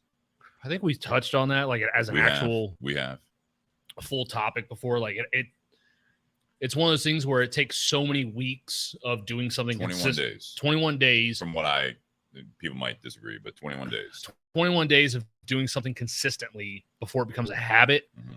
But then it only takes like 3 days of not doing it before you're in the habit of not doing it. It's a lot easier to break a habit than it is to start a habit or to turn something into a habit. Yeah. Why? But then there's the psychological aspect. He's asking about, like, why is that? Why is it easier for us mentally to break a habit than create one? I think you go against your natural state, right? When you're trying to create, especially like a positive one, if it's a situation where you think that you want to change, right? So you want to have it. Okay. Go with some simple ones here. Eating better, or working out, dieting, working out. Yeah, I did the walking thing for a couple of years. That was one. You used to bring it up a lot when I was doing that. I don't do it really at all at this point. I don't go on the long walks with Tony, even my dog.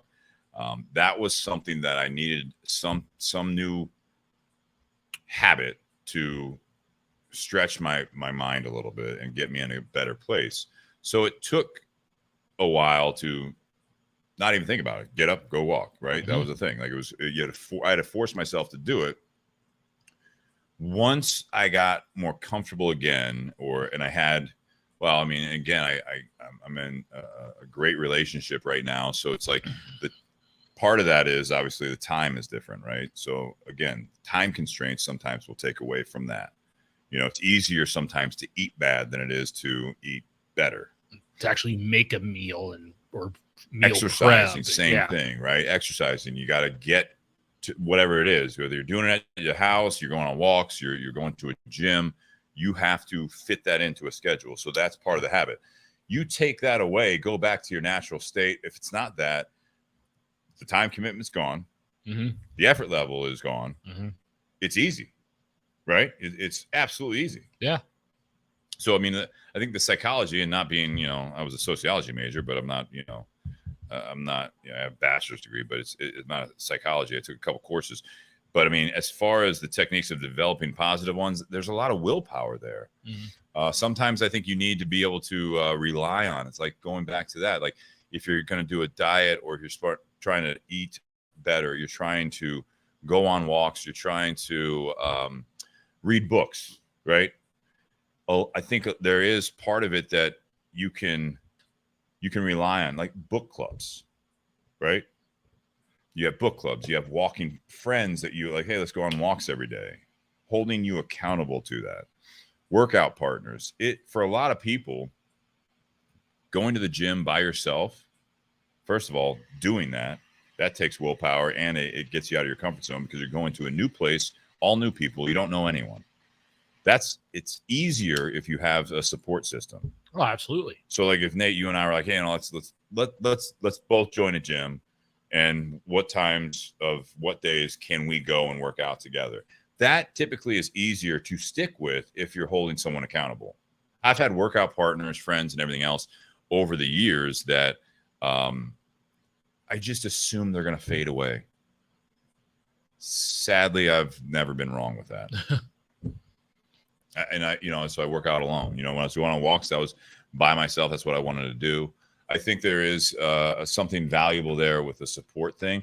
If you remember also, I used social media at that time for I thought good, where I was holding myself accountable and people were, doing that thing when I was doing the gym check-ins as well, Yeah. and I still do them actually years later, where at first people ask, why you're doing it. And then once you have success with that, they ask you, how you did it. And I think that's part of this whole thing with a habit. You have to convince yourself and push yourself forward to the point of getting, like, I want to get to that point where people are asking me how I did it, not necessarily why I'm doing it. And I think habits, developing good habits, it starts with the why of why you want to change it. But once you actually get to a point where you've had hopefully success with that healthy habit, now it's more of the how do you keep doing it? Because the newness is worn off. It is a habit now. Sometimes that gets boring. Yeah. Well, so, I mean, I was working out. So before Jess and I moved last year, I was working out at home about 4 or 5 days a week. And then a few days before our move, I had stopped working out because I didn't want my muscles to be tired and not be able to lift stuff and move furniture and stuff like that. So I took, the few days before the move off. And then of course, after the move, spent a lot of time, moving stuff around the house, getting stuff situated. And that's all it took to break that habit. Yeah. Was taking those few days beforehand and then the, organizing everything afterwards before, like, I just stopped. Mm-hmm. It's really easy. Yeah. Same thing with the diet. Like, these are all like, easier topics to talk about within this habit thing. But I mean, it's the same thing, if you're not a morning person, you're trying to develop a habit or a lifestyle where you wake up earlier, you know what I mean? With all the influencers saying that you can only be successful if you wake up at like whatever 4 a.m. and read a book and don't touch your phone for, an hour and a half and blah, blah, blah. It's like you try all that stuff, but all it takes, to your point, Nate, is that you sleep in one day, right? I'm going to go to bed earlier. You stay up late one day. Your body does not respond well to that. Mm-hmm. And I do think that certain people are wired a certain way, that developing something that may be outside of their norm, outside of their natural state, I mean, you're going against sometimes decades of life. Mm-hmm. You know what I mean? And sometimes, like I said, they're people that they're as kids are the ones that wake up early. You know what I mean? They're excited about the day. They're wired that way. But there's also people that when they're kids that they want to sleep in. They don't want to go to school, all that stuff. I think that those created natural habits are tough to break on the other side of that. So you either can change those with a lot of effort and hopefully it becomes easier, or you can cater to some of your weaknesses or not as great habits and hopefully try to turn them into strengths, which I think is possible as well. You're not a morning person. Well, maybe don't get a job that you have to report in at 7 a.m. Look for a job or a career that has a later start time or you work nights. You know what I mean? Like something like that. There's value to that. If you want to work out, you're not a morning person and you already don't really want to wake up and get ready in the morning. Okay. Fit it in the evenings. I think a lot of times with those things, I saw that a lot with friends over the years that wanted to start working out, something like that. This person doesn't know how to drive. They would be like, all right, I'm gonna go 6 days a week at like 5 a.m. I'm like, what time do you normally wake up? 7. It's like, well, why are you like, you're completely changing everything just to start a new habit. It's a recipe for disaster, in my opinion. Yeah. So I also think you have to know how you work. Mm-hmm. Yeah.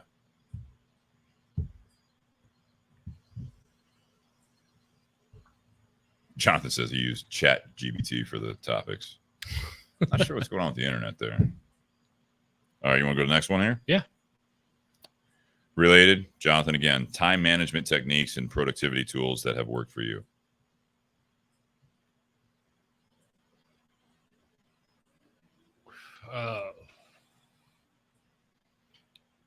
I'm going to start. Go ahead. Your phone has a calendar app on it. Your phone has reminders. We have the technology now that I think time management can be aided by the technology. There was a time where I had like my old job, I had a desktop calendar. It took up like the whole, like I just did work over it. You know what I mean? But it was that rip off the month and you write it, all that stuff. Now you have all this stuff. I know people's birthdays because my iPhone has them stored in there. Mm-hmm. I think time management techniques, productivity tools, you have at least the technology to put notes, put dates, times, stuff like that will remind you of when to do it. You have timers also. So when you have a schedule, sometimes I think that can help also, is that, even though I have the same work schedule every week, I still have it in my calendar, and I have a reminder for certain things. It's, if I have an appointment and I need to, like, if you're in a certain field or whatever, like Jonathan Herring, he's a rep for Forged Cigars. He's been on the show before. If you're going into appointments, I've noticed that some like cigar reps, you go in, I don't think they really have, like, they have so many appointments in a day, but they don't have it broken down. And, you could set up a subtle timer. Like, I want to be in this account for 30 minutes. And so you walk in and you could, before you walk in, you start a timer. Or if you're on time and say it's a 1 o'clock appointment, you walk in at 1 o'clock. Well, you have an alarm or you have like a little buzz or whatever that says, it's 1:30, and you start wrapping it up. Otherwise, you can just get stuck there. Oh yeah, especially in something as social as cigar shops. Conversation happens. New person walks in. You light up a cigar and like, maybe I'll stay here until my cigar is done. And hour and a half later, you're like, shit, I'm going to be late to my next appointment. Mm-hmm. I know. Yeah, I know. We have a lot of wine reps that come into the store, and a lot of them have a schedule where, certain reps we see every Monday, others we see every Tuesday. Then a bunch of them will come in on Thursday. Just about all of them will. And then we have the reps that we see once a week, once every couple of weeks. But then, my boss, Raj, like on Wednesdays are his short day in the store typically. Like he tries to be out of there at noon. So Wednesdays and Fridays are ones where it is by appointment. So like Monday, Tuesday, Thursday, the reps come in, whenever they get there. Mm-hmm. And, some reps will be there first thing in the morning because they're first, they have his attention. There's not a line of other reps waiting. But then sometimes you'll have, reps, we'll have 3 reps come in a 20-minute span. Mm-hmm. And so, some of those reps are bringing bottles to taste. And so, we're tasting anywhere from 2 to 8 bottles from a rep. And then you have 2 other reps that are waiting to get their stuff. And they've got other accounts that they have to go see. And all the reps know that. And then there are days where, like on a Thursday, we'll have 1 rep come in the first hour. Yeah. And it's like, there's going to be a dozen of you guys coming in today.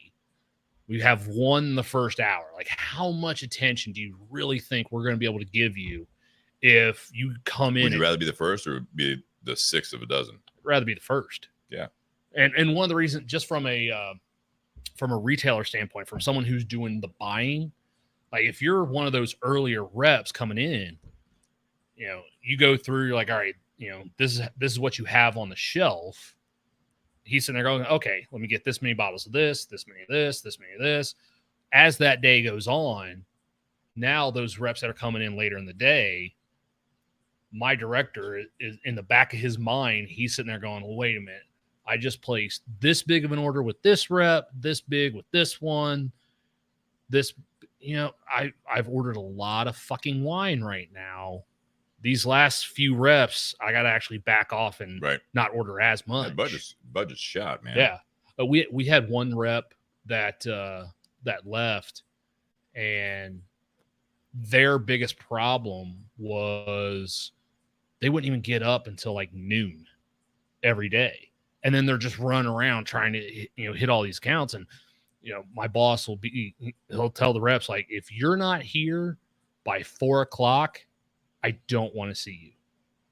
It's knowing your customers too, obviously, with that. You gotta know that. And some of these companies, like, we have to have our order in by a certain time in order for it to be on the truck the next day. Sure. So if these reps, wait too long in the day, it's like, all right, great, you're here. Hurry up and tell me what you need and get out of here, because I want to get out of here. In that regard, like I said, you gotta know your customers with that part of it. So time management is one thing, but respecting the time management from other people. So you say your boss is that kind of person. For every guy like that, there's plenty that are like, I don't want to see you before noon. I got shit to do. I got to do my whatever. I got to do paperwork. I got to do all this stuff. I get here at 8:00. Whatever. Payroll. You do scheduling. I don't have time for you at 9 a.m. Like, I just what are you doing here right now? I got whatever, like the schedule might be. You know what I mean? So you have to know that part of it. Time management, I think, a big part of that to be successful at that is to respect the time management of other parties if it involves them. Like, I knew when I was a cigar rep, like, most of the accounts I worked with, I could just go in pretty much any time of the day and be able to meet with the decision maker. But then I had just a handful of accounts where I had to schedule appointments with that person, because it had to be, obviously you had to be when they were there that you want to schedule it. But then there were some store owners that, kind of like to your point, like, they have other stuff to do earlier on in the day, and all of their stuff is by appointment only. They want to know when you're coming in, when to expect you. They want to have everything buttoned up and ready for when you get there. If it were me, if I was a traveling salesperson like that or whatever it might be, I would, even if the person said just pop in whenever, I'm still gonna like text, email, call, whatever. Hey, I'm gonna be in town Tuesday. Like, is it cool if I'd like to stop by, between 1 and 3. Would that work for you? Most, like, even those like the kind of non-committal people be like, yeah, that's fine. Whatever you want to pop in. Cool. But I still did my part to at least respect their time. Yeah. Well, I know what I tried to do when I was in a city, like, I tried to work one direction for my visits. So if I was starting on the west side of town, I would then work my way east, or vice versa. What I didn't want to do is, say, visit one account on the west side of town, and then you worked your route. Like, it makes sense. I didn't want to go, start my day. Okay, I'm going to go to the Tinder Box in Dublin, and then go to the Tinder Box at Easton, and then go to one near campus, and then go to one up north, and because then I'm just wasting so much time. That's logistics at that point. I'm wasting so much time driving across town that I could, instead I could just sit there and like, okay, I've just popped my way over towards an area. I think I'm more of a like a personal time management thing, which I think is good. Is Kristen says, put your phone down to get cleaning work, errands done. Yeah, I mean, phones are the way that social media is, even TV. Just the escapes that you almost have to. It's a time suck. It's a time suck, and I'm of the opinion you can have those. You can have those outlets. Netflix, right? Same thing, right? You sit down and you just binge watch something. Well, if it's sacrificing other things that are productive, it does affect that. But you can schedule that stuff in. I'm not good at the housework, scheduling that in. I feel like I'm always on the go. So it works for me. Personally, like Kristen and I, at some point here in the near future, she'll be moving in.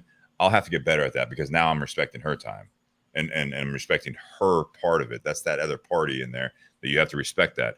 For me, when I come home sometimes, or, it's like today it was, I going to be up later doing this. So it's like, I don't try to get my workout in before work. I get into work, then I go to the gym, then I had to run an errand. Then I came home, I ate. You came over, we started doing this, and by the end of the day, it's like, what am I supposed to do? Chores. And when can I mow the lawn? When can I do the laundry? When can I do that stuff?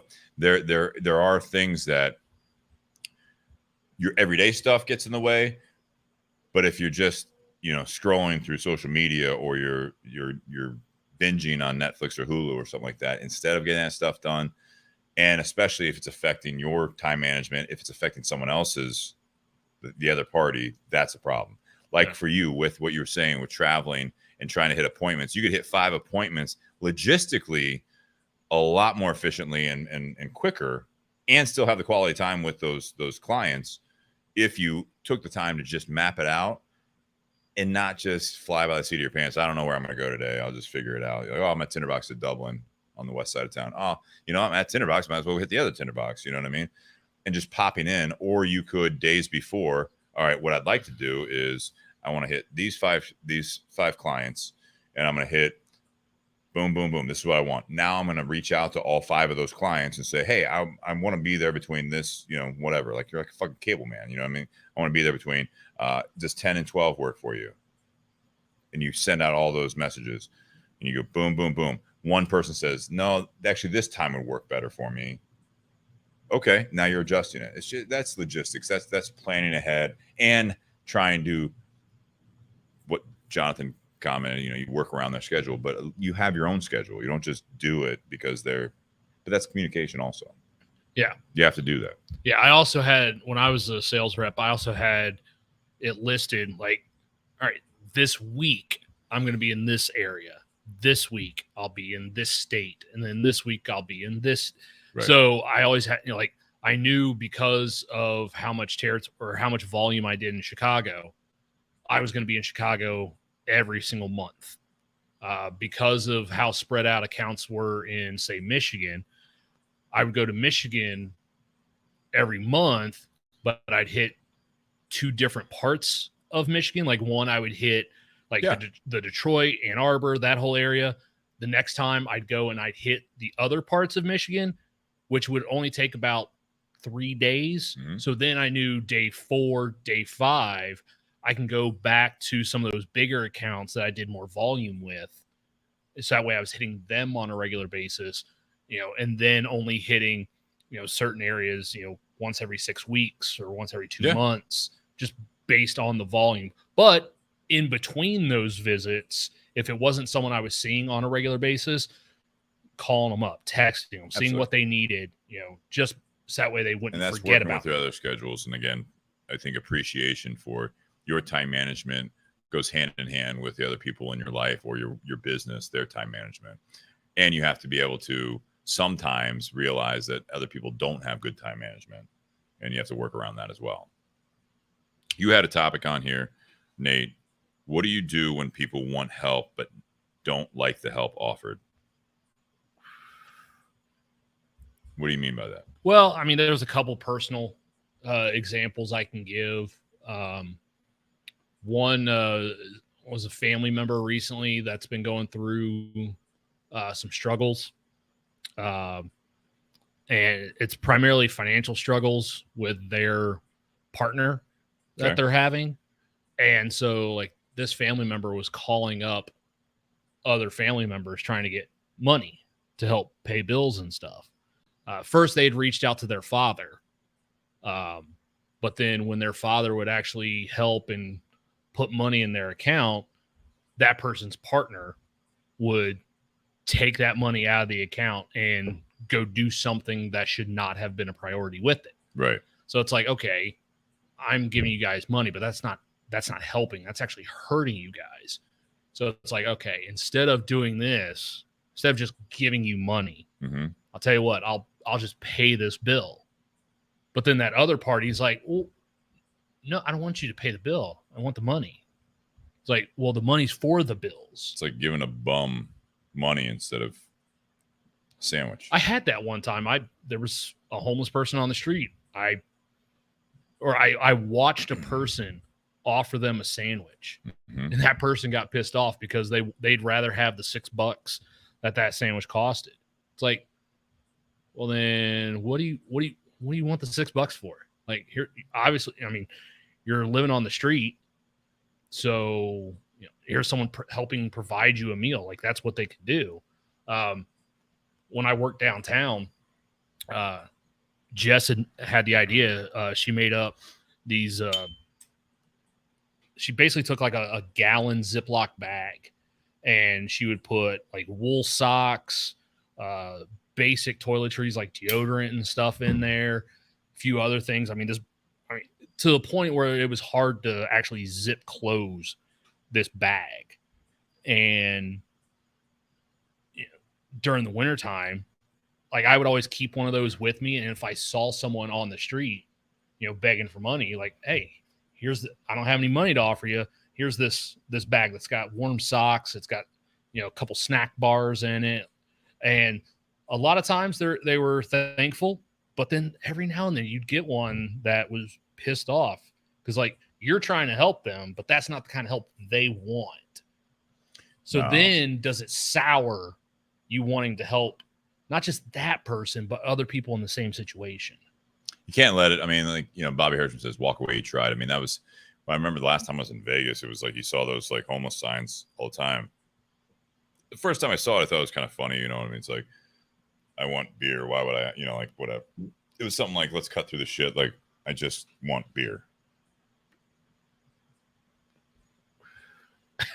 Okay. I mean, I respect it. It's kind of funny at first. You know what I mean? Yeah, he's probably right. He doesn't want $5. He just like, he wants a 6-pack. I don't want a sandwich. I want beer. Yeah. At least you're honest. You know what I mean? Like that's what it was. Like, let me be honest or whatever. I think that when I saw that, what do you do when people want help but don't like the help offered? That's a more literal thing like you're talking about. I think also it's somewhat literal, but using help in a different way. When people they want advice, but then they don't like the advice offered or they don't take the advice. That's how when you comment on that, that's you said it was kind of like personal, you know what I mean? Like, well, I was also alluding to that bourbon group issue that came up last weekend. You and I talked about it. So I had gotten invited to a Facebook bourbon page. Yeah. And on Fridays when we would get our delivery, after we opened, I would actually post a picture. Oh, yeah. I would post a picture like, hey, here's what we're putting out today. Because in our store, we have a policy that we don't tell anybody any of the allocated stuff for Saturday. Even though as soon as I got accepted into that group, I had people reaching out like, hey, let me know when you get this, or this. I'm like, no, I'm not. But I would post stuff when it was for sale, when it was available. I would wait till we were open. So no one had any inside information. And I was like, hey, here's what we have available today. And I would post that, sometime between 10, 11 o'clock in the morning after we had opened. And later in the day, after I had already left at 3, so I posted it before 11, left at 3. Later on after that, some gentlemen came into the store looking for those products. And by that point, they were sold out. Mm-hmm. And they threw a fit and complained because an employee had posted pictures of that stuff for sale and it wasn't available when they finally got there to the store. Mm-hmm. And yeah, it turned out that there were 2 people, one I know on social media and one who's actually a regular customer of ours, that are in 2 different groups. Well, one is actually an admin of that page and wanted names. I was like, well, unfortunately it happened after I left, so I don't know who did it. But then the other gentleman is in a Discord group. And it was some of his friends in that group that did that as well. And that because they were complaining to him about it, like, you go there all the time, this guy's and I was like, and so it left a real sour note. And I'm like, so the guy that does all of our OHLQ ordering and stuff, he's like, yeah, I just wouldn't post pictures of what we get anymore. And I was like, I'll do you one better. I'm just going to leave the group. Yeah. So none of those people are going to see what I post, and I'm not going to post anything. Okay. Like here I was in my mind, and you had said something when you and I were texting about it. Yeah. And it's like, here you are trying to provide, a service to these people. These people are obviously looking for stuff. You're letting them know when it's in, if it's something that you are able to tell them. Like, you're doing them a favor by saying, hey, if you're looking for this, I've got it. But if they're going to sit there and complain because it's not there by the time they get there, 6-7 hours later, yeah, like, what more can you do? You can't. That's where I can't. Like it just left a sour note, and for a couple days of work, it kind of put me. You can't let it, man. You can't. Come on. Yeah, but initially, ruin it for you. They're just being a child at that point. But there was that initial like, I am so sick of these people. It's like, screw them. I'm not going to do it. And then I, had to have a reset. Like, okay, this is not why I was hired on. This is not what I'm here for. Yeah. So refocus, recenter what my purpose is in that job. Well, I think going back to what I was reading into it was the fact that, like, if you have a friend that is always asking or complaining about a relationship or, about their health, about whatever it might be, their job or whatever. And yes, you don't always have to fix it, right? You can be that person where it's like, do you want a sounding board or do you want advice? But you give a friend or an associate or an acquaintance advice, and not saying you're the expert on it, but they're if they do ask for it, and you say, yeah, that's not a good relationship. That's not a good job. There's a lot of flags going on here. And then they keep going at it. It doesn't mean that I'm never giving advice to anyone. Yeah. No, you say, like, to that guy or whatever, if you know who he is, you know what? Doesn't bother me. Like, I try to do a nice thing. A lot of people appreciate it. You obviously are a child. So you can't handle it. You probably shouldn't be able to buy booze. You should be under 21 because you're acting like a fucking person that's under 21. Same thing with a friend. It's like, they keep coming back to you, and it's like, look, bro, I got to be honest. This is the same thing we talked about for the last 6 months. Yeah. You're not taking the advice. You're just doing it. You want advice. You want me to tell you something that, first of all, I don't believe in. So I'm offering you the help. I'm offering to listen to you. And you want advice, I'm giving you the best advice I can, but then it keeps coming back the same way, and they don't like the help offered. You want me to tell you what you want to hear. That's not reality. Yeah. That's not reality. Like, you want me to, like, in your more literal example of that is, you want me to post stuff, but then just to you. You want me to cater to you. Not what I'm doing here. That's not what my side is doing. But on a more personal level, when it comes to people want your help, and then you offer the help, go to something even more literal. Hey, I'm moving. I really wish I could, get people to help me out.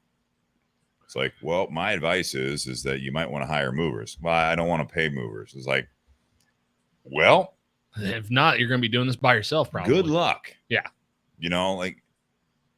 There's that type of thing where it's like, it's not that they don't like the help offered. They have it in their mind already that they want money instead of you paying for something. They want this instead of you. It's like, they want to hear this, but you tell them something different, and they're like, oh, okay. And then they don't take the advice. They don't take the help that's offered. They don't like it because it's not what in their mind is the solution. It's like, well, clearly what you're hoping for isn't the reality. So you can not like it all you want, but that's it, man. Yeah. That's all you got. Well, and you talk about that reminded me of, a few years ago when you were going through some relationship stuff. No, we don't need to bring that stuff up. No, but no, like when you and I would work together on Saturday nights, there were times where, you would start talking about things. And, at one point I had asked, like, okay, am I a sounding board, or what do you want me to say? And the reason for that was because you and I have had so vastly different experiences in relationships. Sure. Yeah. My biggest concern was I didn't have the type of experience, because you and I have led different lifestyles. I didn't think I would be able to provide the advice that would be the most beneficial to you with what you were going through. So I was always more nervous about, you coming to me with stuff, because I looked at it more as a sounding board than anything. You just need to get stuff off your chest, because I hadn't gone through that same type of experience as you were going through. So I didn't know what was best. I didn't know what was best for you. I didn't know what was best for that situation. Yeah. And so it was more of one of those things of, my job right now as a friend of Steve is to not give him advice and tell him what he should do for the next relationship. My advice is just, or my job is to just be there for him to actually open up to and talk to. Yeah, you talk things through with it. I mean, it's the same, I look at the same thing where with this example, it brings up something from the past, not as serious, but when I brought up that the thing where at first people ask you why you're doing it, and then they ask you how you did it. I was set when I first started working in this career, life changes all around, one of which I lost 50 pounds in 9 months. And I was ordering, from the restaurants around us, like I'd eat chicken breasts. I was eating like Subway subs, and I'd eat like half of it. And then like 3 hours later, I'd eat the other half of it. Had tremendous success at the time. It was probably the best shape I've ever been in. Highly caffeinated because I didn't have as many calories, but I got through it. And people would ask, like they'd ask for the help. Like, oh man, I want to lose weight, or I want to work. Like, how you doing? Well, I'm going to the gym 5 days a week, and I'm eating, chicken breast subs from Subway. And I had this conversation 2 times with 2 different people. I had the conversation several times, but I had this response, the same thing with advice. It's like, well, I don't want to work out 5 days a week. Okay. Subway's not really good food for you. And it's like, look, man, you asked me how I did it and how you could do it. I'm telling you what my playbook was that you saw success, and all you come back with is, well, I don't want to eat Subway because it's not that good for you. It's like, well, you wouldn't be asking me for the advice if you had a better plan. You know what I mean? So they didn't want the help. They didn't want the advice. They didn't want the actual, at that time, it was a life example of like, no, I made a huge nutrition change, and I made it a point to work out 5 days a week. And you ask me, how can I, like, how'd you do it? I tell you, and you say, well, I don't want to do that. It's like, well, then you're not going to get the same results. You're going to keep being fat, man. I don't know what you want me to tell you. It's just, that's how it works. All right. Moving on. If I can find it. All right. So you've got a couple more, Nate. Let's go. To someone else. Yeah. The voting one. That's an interesting one. Let me take this off of the screen, and then this worked out pretty well. I think, did Ann post that in the? No, it's on the community page. So okay. I'm just doing it this way here. Put it up on the screen like this. Gotta love Apple products sometimes, because look at this. Boom. Send. It'll pop up here, and boom. There you go. Look at that. Looky there. Does voting matter? Do you feel like you have a voice? Yes. I would say more so in your local and state than necessarily the federal. Yes, our votes go towards choosing elected officials at the federal level, but there's so much lobbying and buying politicians and corporations involved that it doesn't necessarily matter what we want. It's the companies that are donating millions or billions of dollars to get what they want pushed through at a federal level that we don't mean shit. So I look at it this way. I agree with what you're saying there, but if you don't vote, whether it be local, state, federal, in a company, if you're a shareholder,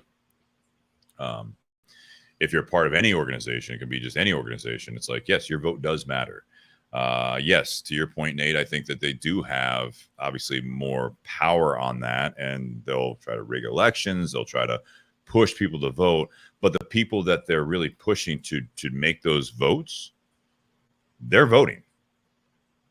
And if the response is, well, my voice doesn't matter, so I might as well not vote. Now it definitely doesn't matter because you didn't fucking vote. You don't have a voice anymore. So if you don't go and do your side of it, at least put your vote in. I don't think your votes just don't count because you're not one of the people that they're pushing to vote. They're pushing more people to vote, and they are doing their votes.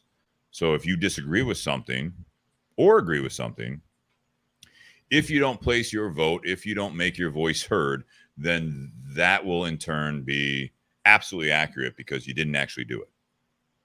So for all the people out there, like, I don't even vote anymore because it doesn't really matter, because whatever's going to happen is going to happen. It's like, I understand the frustration in that, but you also have to realize that sometimes when you vote for something, the majority will vote against you.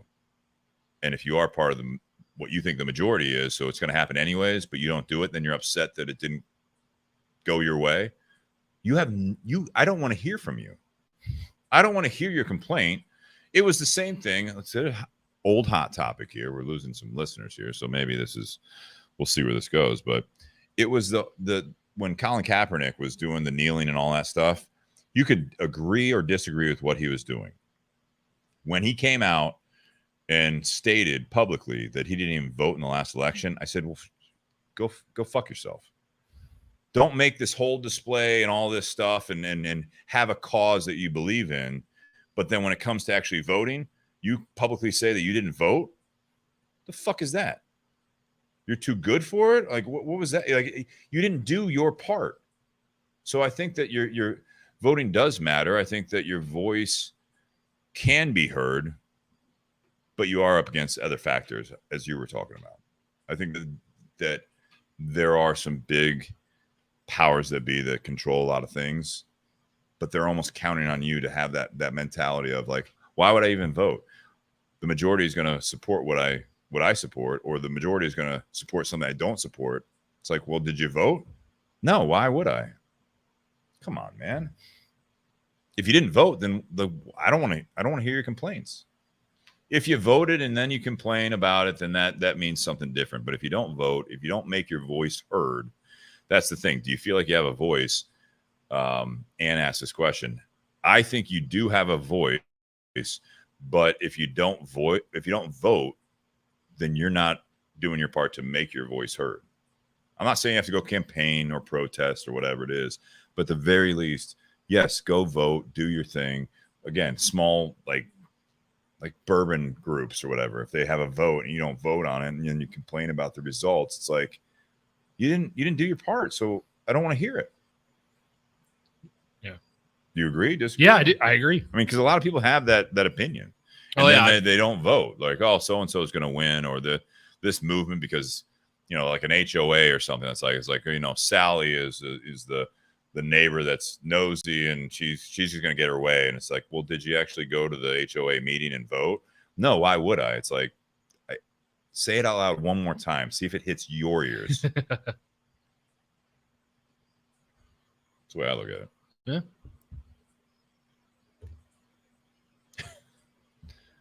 No one really has anything to say about that. Yeah. Suddenly, everyone's quiet. You're right. Brought up Colin Kaepernick, and all of a sudden we're throttled.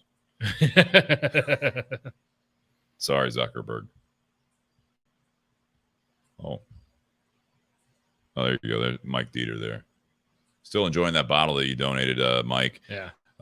All we can do is play our part and do what we can do as an individual, regardless of how little or great the impact may be. That's what I'm saying. Like, make your voice heard.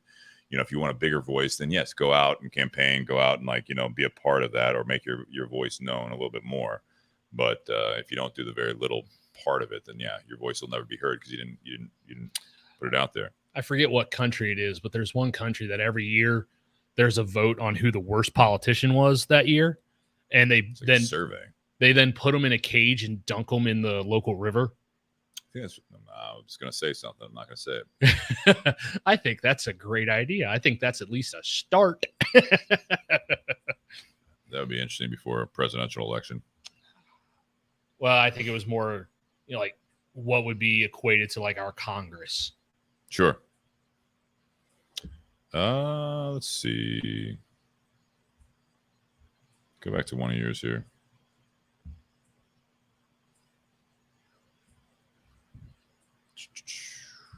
Paste. I appreciate Nate putting some effort into this as well. How do you stop others from stealing your joy? And I mean that just because, a lot of times there were times before we did this audience thing and I'd be like, Nate, what do you want to talk about? He's like, I didn't think about it. But it's like doing this, it kind of spurs some thought here. How do you stop others from stealing your joy? What do you mean by that, Nate? Well, like sometimes you know, things could be going on, things could be all right, and then, you know, you have a bad interaction with, you know, say it's a friend, say it's a customer, whatever it is, and then like if you're at the cigar shop and, you know, you have a bad interaction with a customer, like you have one of those customers that's just a complete dick. Or like what you were just talking about with posting your thing on the bourbon group. Yeah. Yeah. So like you all of a sudden you have a bad interaction with a customer. Like you could have 99 positive interactions in a day. And there are times, and it's different for everybody, but then you have that one customer that's just a pain in the ass to deal with. And you kind of get emotional, you get worked up about it. And then even after that customer's left, like you're so you're so into that particular interaction that it then starts impacting other interactions you have, or impacts the rest of your day. It impacts your mentality, your mood, the rest of that day or the week or whatever it is. Yeah. So even though the majority of the interactions you had that day at work were positive, sometimes one will just completely ruin the rest of your day. So how do we stop that? How do we turn our attention away from the negative and focus on the majority that were positive? Do you have an answer for that? I'd like to hear what you have to say. It gets to a point where you have to stay open-minded in what. So in your example, you have a bad experience with a customer, right? Mm-hmm. You can't let some classic sayings there. You can't sweat the small stuff. You have to be able to I think, frame those situations of how you're going to let it affect you. Yes, it you know, steal your joy. If you're in a good mood, you had a good day, and all of a sudden a bad customer. If you take pride in what you do, if you take pride in the relationships you have, it's not always going to be smooth.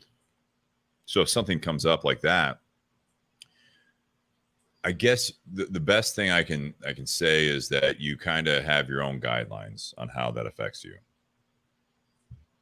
Give yourself a time limit, time management, going back to an earlier topic from part 2 here. But you give, like, you know, I'm not going to let this ruin my entire day. I'm going to really focus on that interaction for a small period of time, and then I'm going to move on. I can't let this control my life. You have a bad day at work, you know what I mean? But you left the house in a good mood, and you have a bad day at work. When you come back to your home, are you going to let that affect the rest of your life that night? You come home to, you come home to Jess, and you had a bad day. Do you take it out on Jess? No. You don't want to, but sometimes you do. Not you personally. I'm saying in general, no. Like you come home to your significant other, you had a bad day. They're asking you about, how's your day? And you're like, I don't want to talk about it. And all you do is you go. So sometimes I have a tendency to do that, where if I had what I felt like was a bad day, when I get home, I don't necessarily take it out on Jess, but I wall her off from it.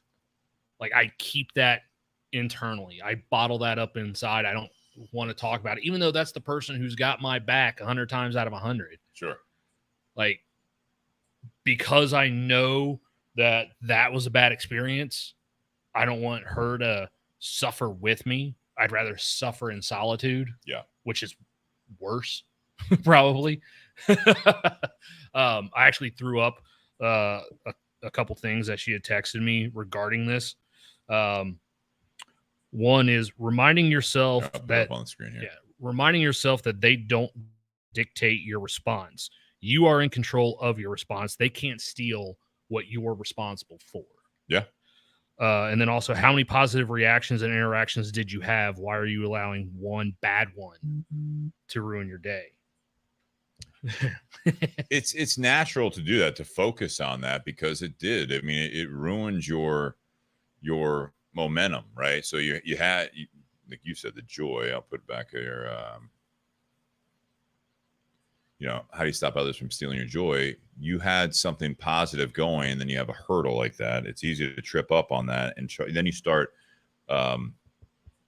going back, right? You start going back, like, how could I have done something different? Is it on me? Is it, yes, it's okay to assess what happened. But again, to dwell on something, that's where it gets a little toxic.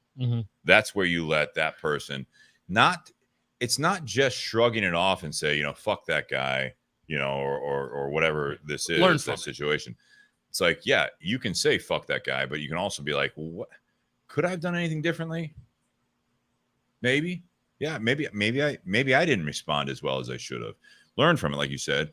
But at the same time, you've got more interactions coming. You have more things coming. The day is not over. And I think when you let your day be over because of whatever that happened that stole your joy, and now all the stuff that led up to you being in that good mood or that good momentum, or your mojo's going and all this stuff, and then that interaction, whatever it might be, it's not always a bad customer.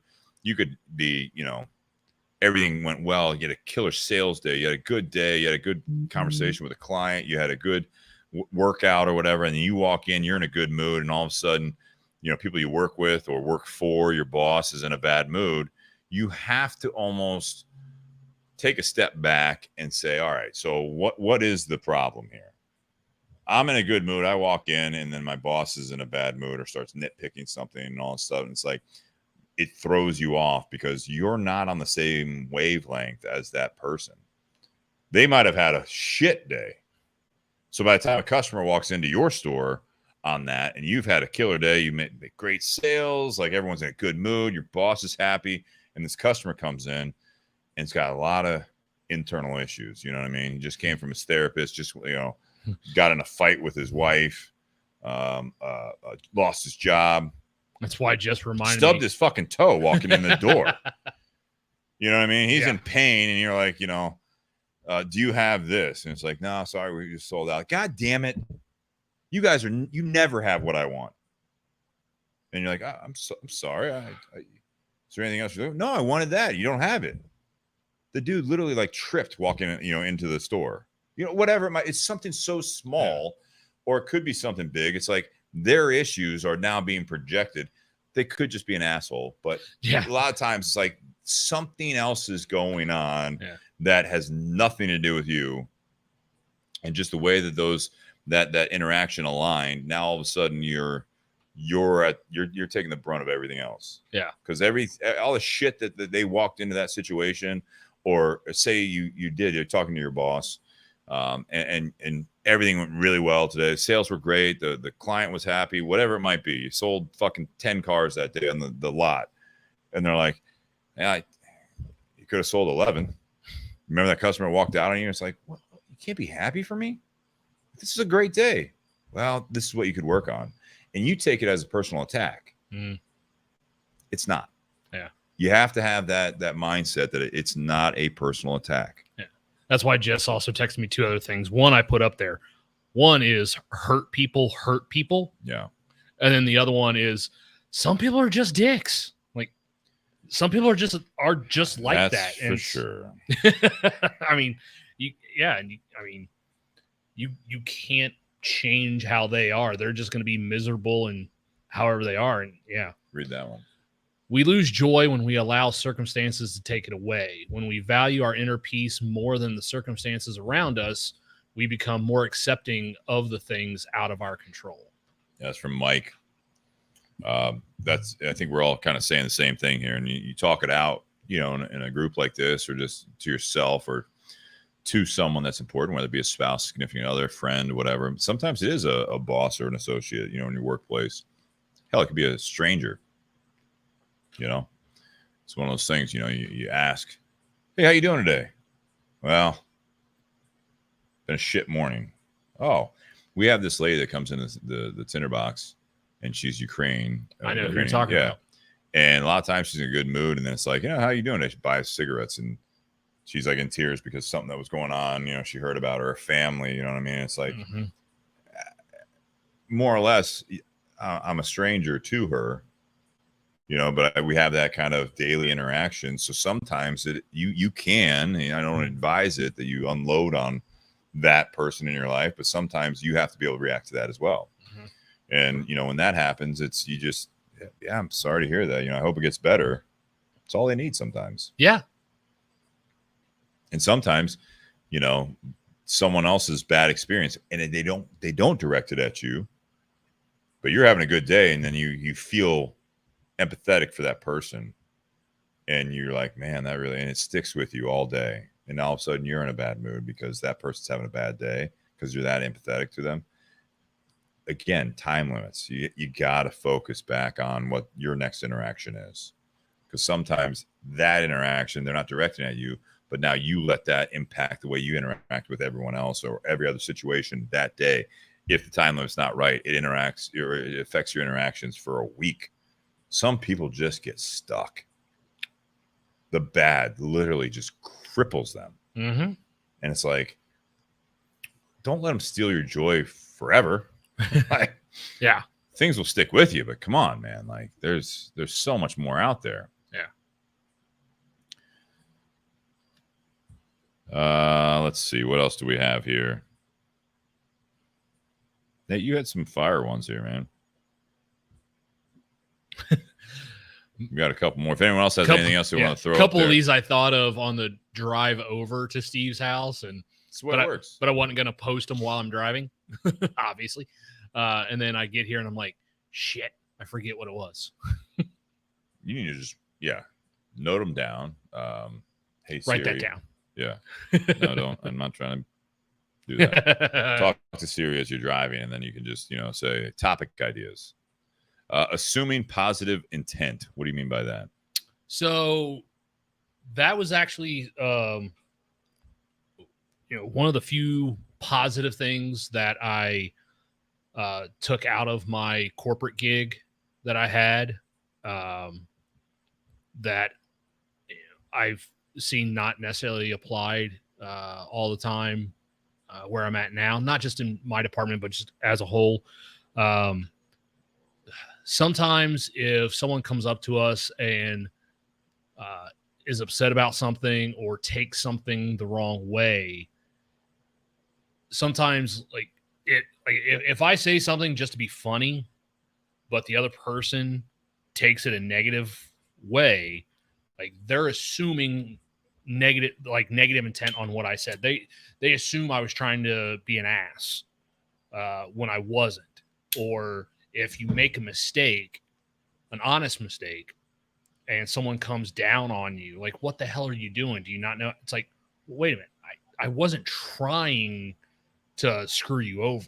Like, I wasn't trying to make a mistake. I legitimately made an honest mistake. Sure. But there are some people that will come down on you in a negative way instead of sitting there going, okay, maybe this person didn't mean what they said the way I took it. Yeah. Let me ask that person, like, hey, you had said this in the meeting. Like, can you explain to me exactly what you mean? Can you elaborate? It's like, well, this is what I meant. Like, okay, not what I thought you meant. You meant this. Cool. That's fine. All right. Now it's over. But communication. If they assume the negative side of it, then they're kind of going to go on the attack and you're going to get defensive. And now you're butting heads with that other party. And the only reason you're butting heads with that person is because they took something the wrong way. So, like, I used to have a manager at AEP that, anyone who knows me, I'm a smart ass. I'm sarcastic. Like, that's how I am. That's kind of how my humor is. Mm-hmm. And I had said something being a smart ass, and that person took it the other way. They took it as a negative. They took it as a personal attack. And so then the next day, I get an email from their boss wanting to talk about it. And I'm like, no, that's not what I meant. Like, that person needed help. I offered help. But instead of sending me one thing to help them on, they sent 5. And so I sit there and go, hey, one at a time. Let me take care of one thing at a time. And they took it as me yelling at them and took it as a negative. And I'm like, no. Like, I do a lot of work. I had some downtime. I offered to help this person. When I offer to help that person, I'm not offering to do their job for them. Correct. I'm offering to help them with one thing at a time. If they send me something and I finish that and then I still have time, I can go back to them and go, hey, what else you got?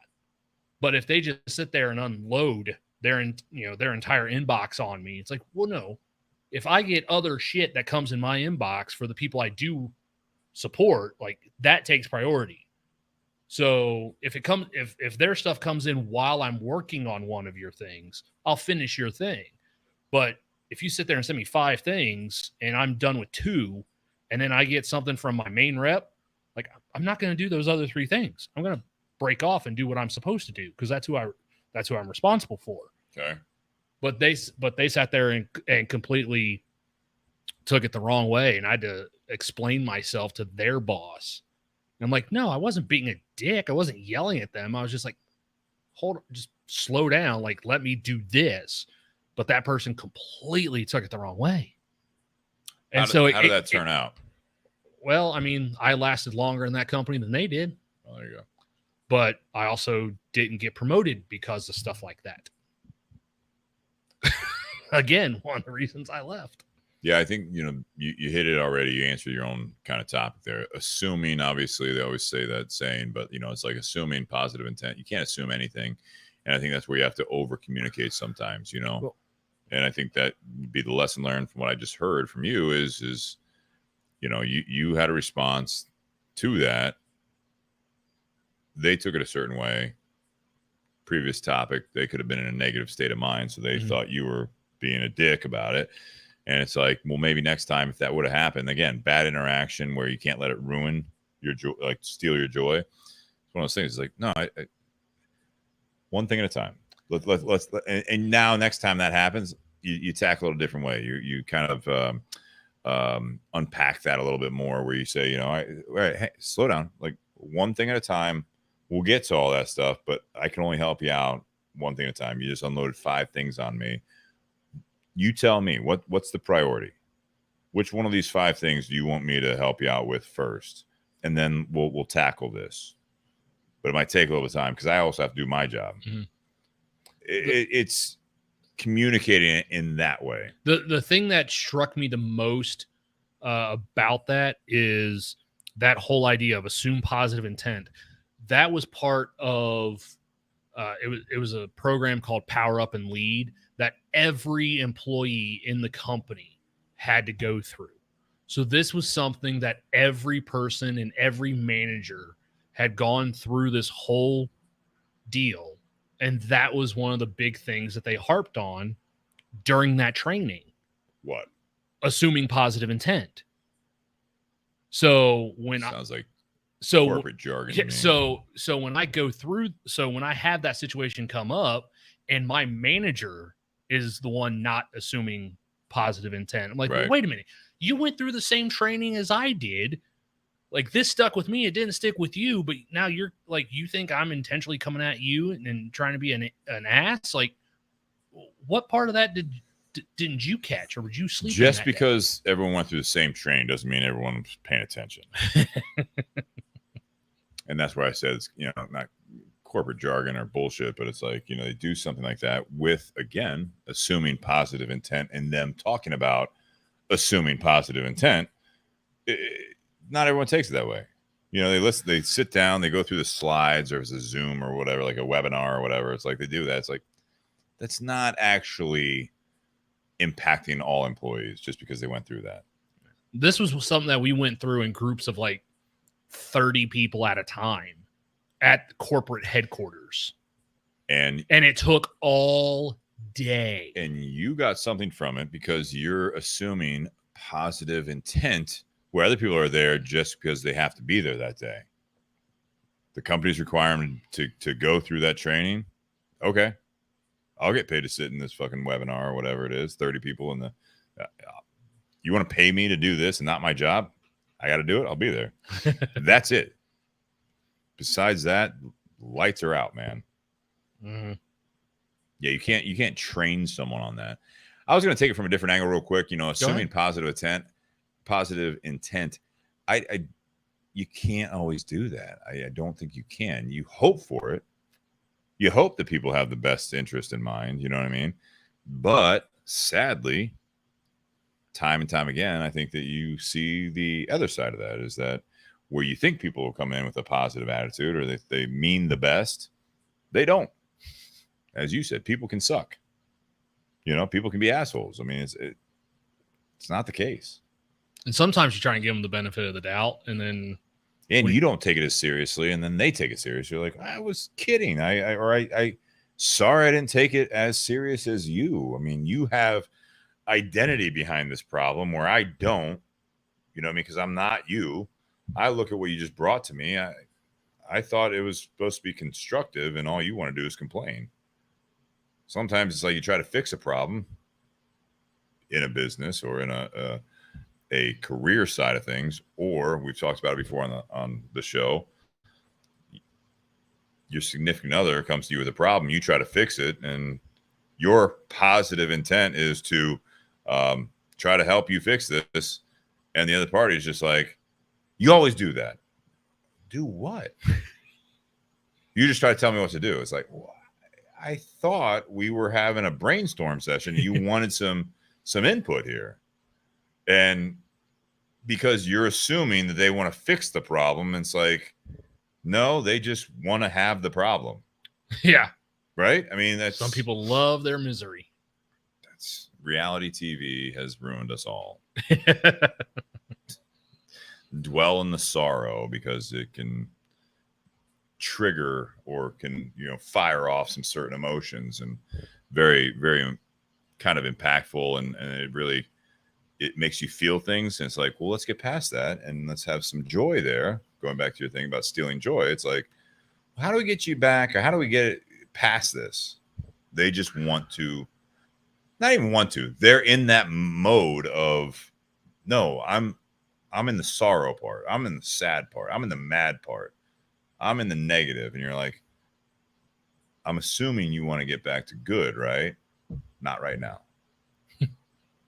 Happens. Yeah. It happens a lot. Do we have any more here? I don't know. Anyone out there have a last second? I had another one about inspiring you. We talked about that before recently, right? Who's inspired you and why and how? Yeah, we talked about that, or like role models. Yeah. That was recent. Yeah, I think that was last week. Last few weeks. Yeah. I'll put one more up from you, and then we can do closing remarks, unless someone else has anything on the live feed here. Please, someone else. No, we're good. We've covered a lot tonight.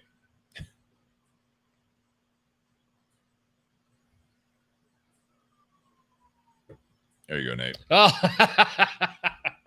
You go ahead and talk about it here, and so myself one more. Yeah. So the record label that is responsible for putting out Queen's music, like their greatest hits album, recently they announced that they will be removing the song Fat Bottom Girls from Queen's greatest hits albums because younger listeners may be offended by it. I read that the other day, and I'm like, oh my gosh. Of all the things about that band, that's what. Okay. And it's a great song. What's the song about? Oh God, do I have to pull up the lyrics? You might. All right. I think surface level, I thought we were in a day and age where you're supposed to be celebrating all different body shapes. Right? Well, but if you look at the album cover, like the bottom of that person was the only part that was big. Well, a little bit up here too. But no, it was a topless girl wearing panties on a bicycle. Great album, by the way. But I forget which of the band members. Oh, Brian May, the guitarist. He's the one that actually wrote that song. Okay. So Queen is one of the only bands, I think the only one, where all 4 members are in the Rock and Roll Hall of Fame for writing, Okay. as is the band. Because prior to when Freddie Mercury left, every single one of them would write songs. Every single one of them would write songs, and they all wanted their song to be on the album. They all wanted credit for that song. Yeah. He took a couple years off to do some other things. He followed some really bad advice from a close friend of his.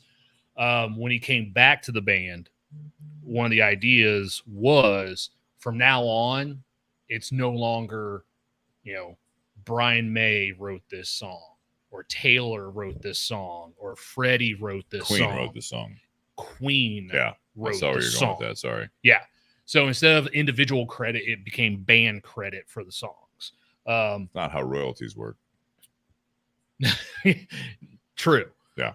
But that was the idea behind it, was instead of me being the one that profits from writing this song, we all profit from being a part of this. It's called communism. But they were all putting in the effort. That's the difference between them and communism. Everyone was putting in the effort. Right. So why do they want to pull this? I didn't see this headline, so I don't know. What I mean, it's just because it's called Fat Bottom Girls and they're objectifying women, or something to that extent. Let me see if I can find the article. First and foremost, while you look that up, don't pull it. That's one of Queen's hits, and you can not like Queen for it. You can like Queen for that or other reasons, but you don't pull it. If it is one of their greatest hits, don't pull that. No one's making you listen to that album or that song, right? Nate? I was looking up, sorry. No one's making you listen to that. True.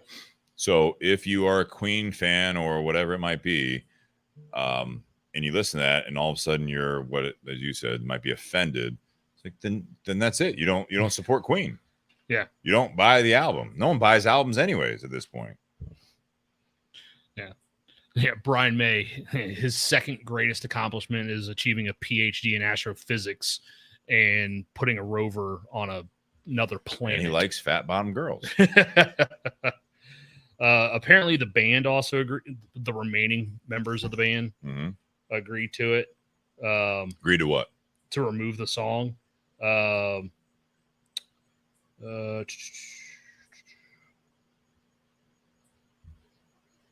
Is it simply that service level? Is it because it says fat bottom girls?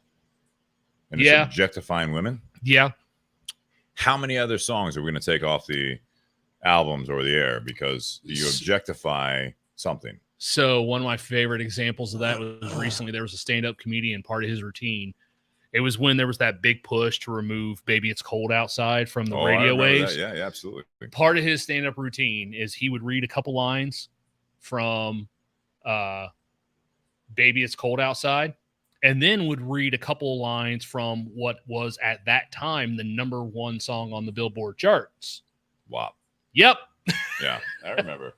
And you're sitting there going, okay, so this is offensive, but this new song's not. Like, what are we really getting angry at? Like, so I would say this, and it's their album, whatever, they can figure it out. It's their band, they can figure that stuff out if they want to do that.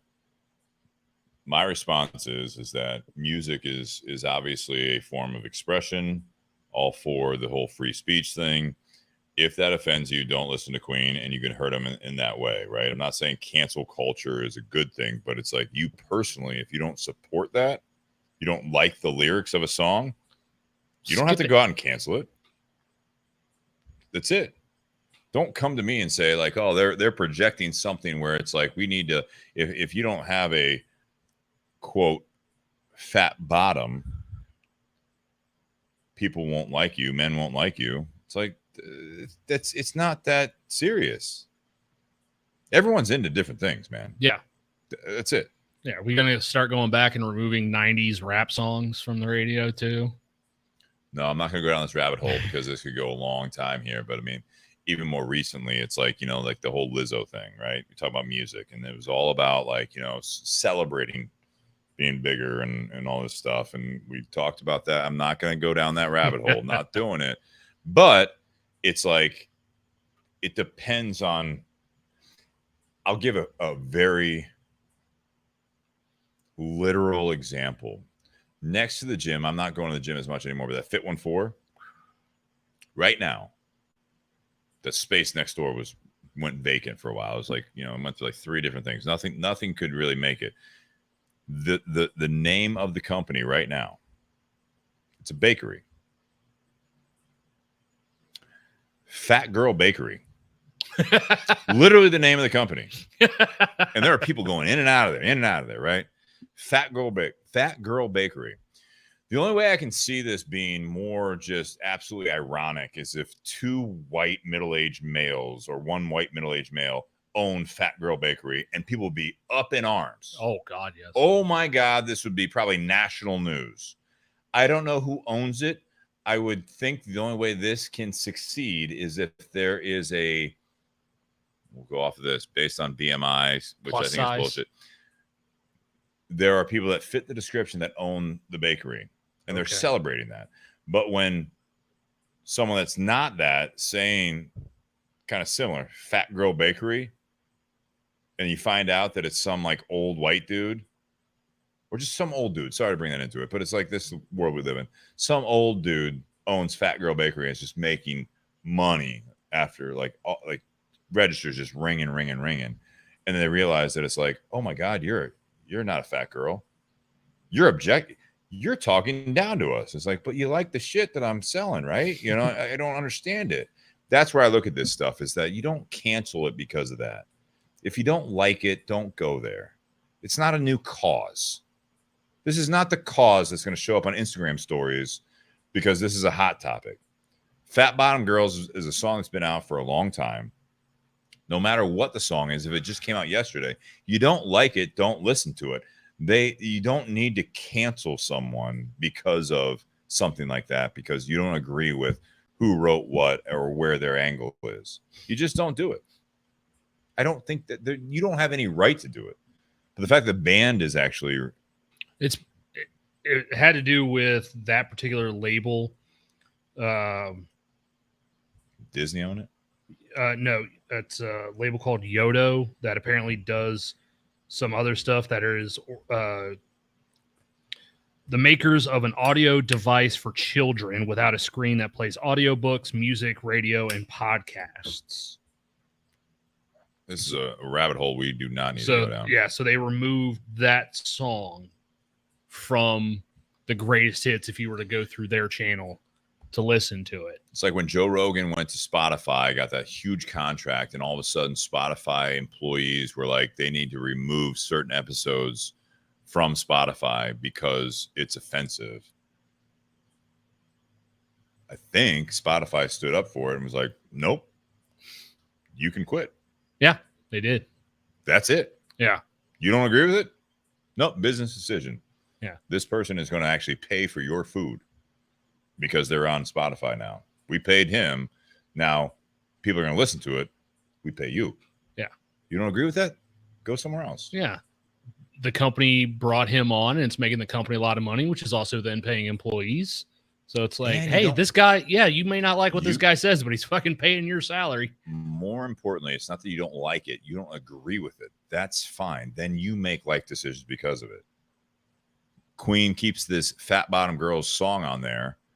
Okay, you don't agree with it. Don't listen to it. You work for the company that represents it. You disagree with what they're doing.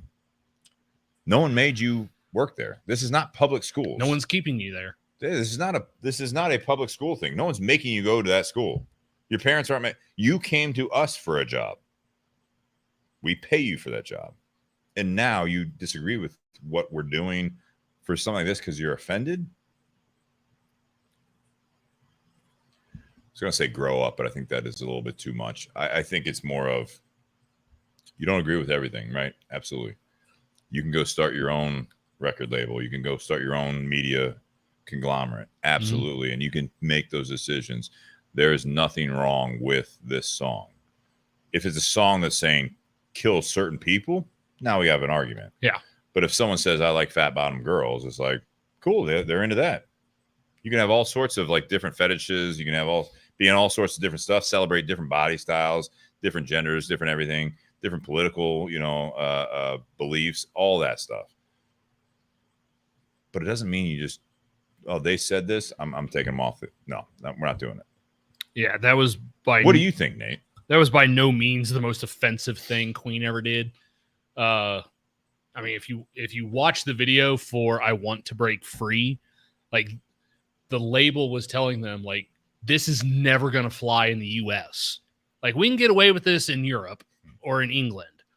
This video, back when that song came out, and that was written by the drummer for Queen, who was one of the two outspokenly gay members of the band.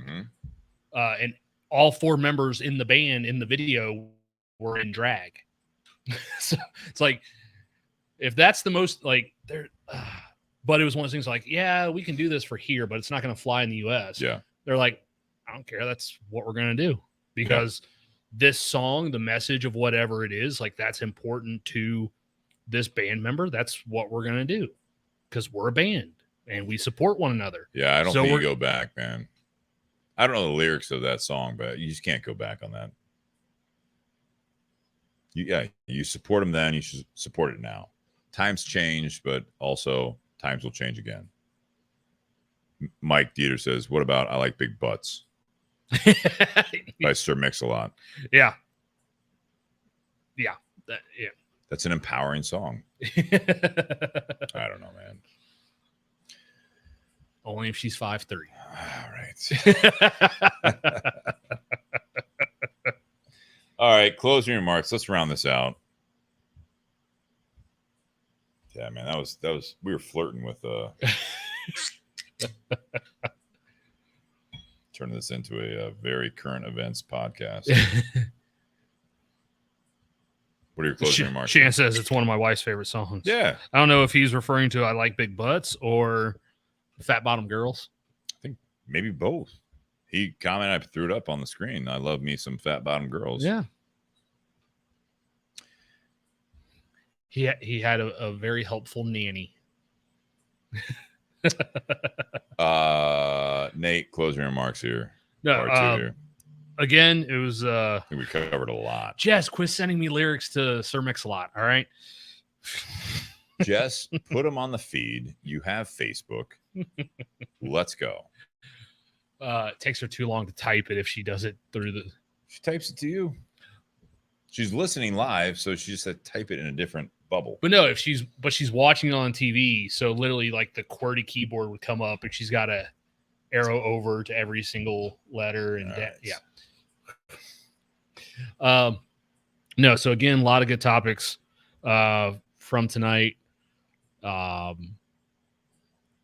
Started out with the Little League World Series, I think is what it was. Took some turns from there. Yeah, you love the sportsmanship. One of the things we didn't talk about with that's great about the Little League World Series compared to Major League Baseball, there's no egos on the kids' side. Some of the parents. Some of the kids think they're tough shit, but yeah. Yeah. I hit dingers. That was great. That was great. That one kid that threw the equivalent, they said, of 107 miles an hour. Yeah. Did you see that? Yeah. That was yesterday. From that short distance, he was only like 60 some or 70 miles an hour, but like the equivalent of coming in at 107, people were losing their shit. I'm like, when he's back at 60'6", he's not throwing 107. I'm sorry. No. I don't care if you like juice him up or not happening. But no, yeah, it's the reaction. They're basing it on the reaction time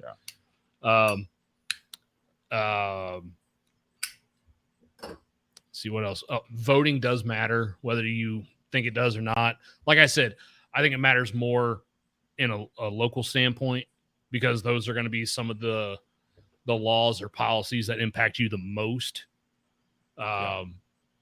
Everyone hears about the federal stuff because that's all we ever hear about in the news because, really the goal with that is just always pit us against one another.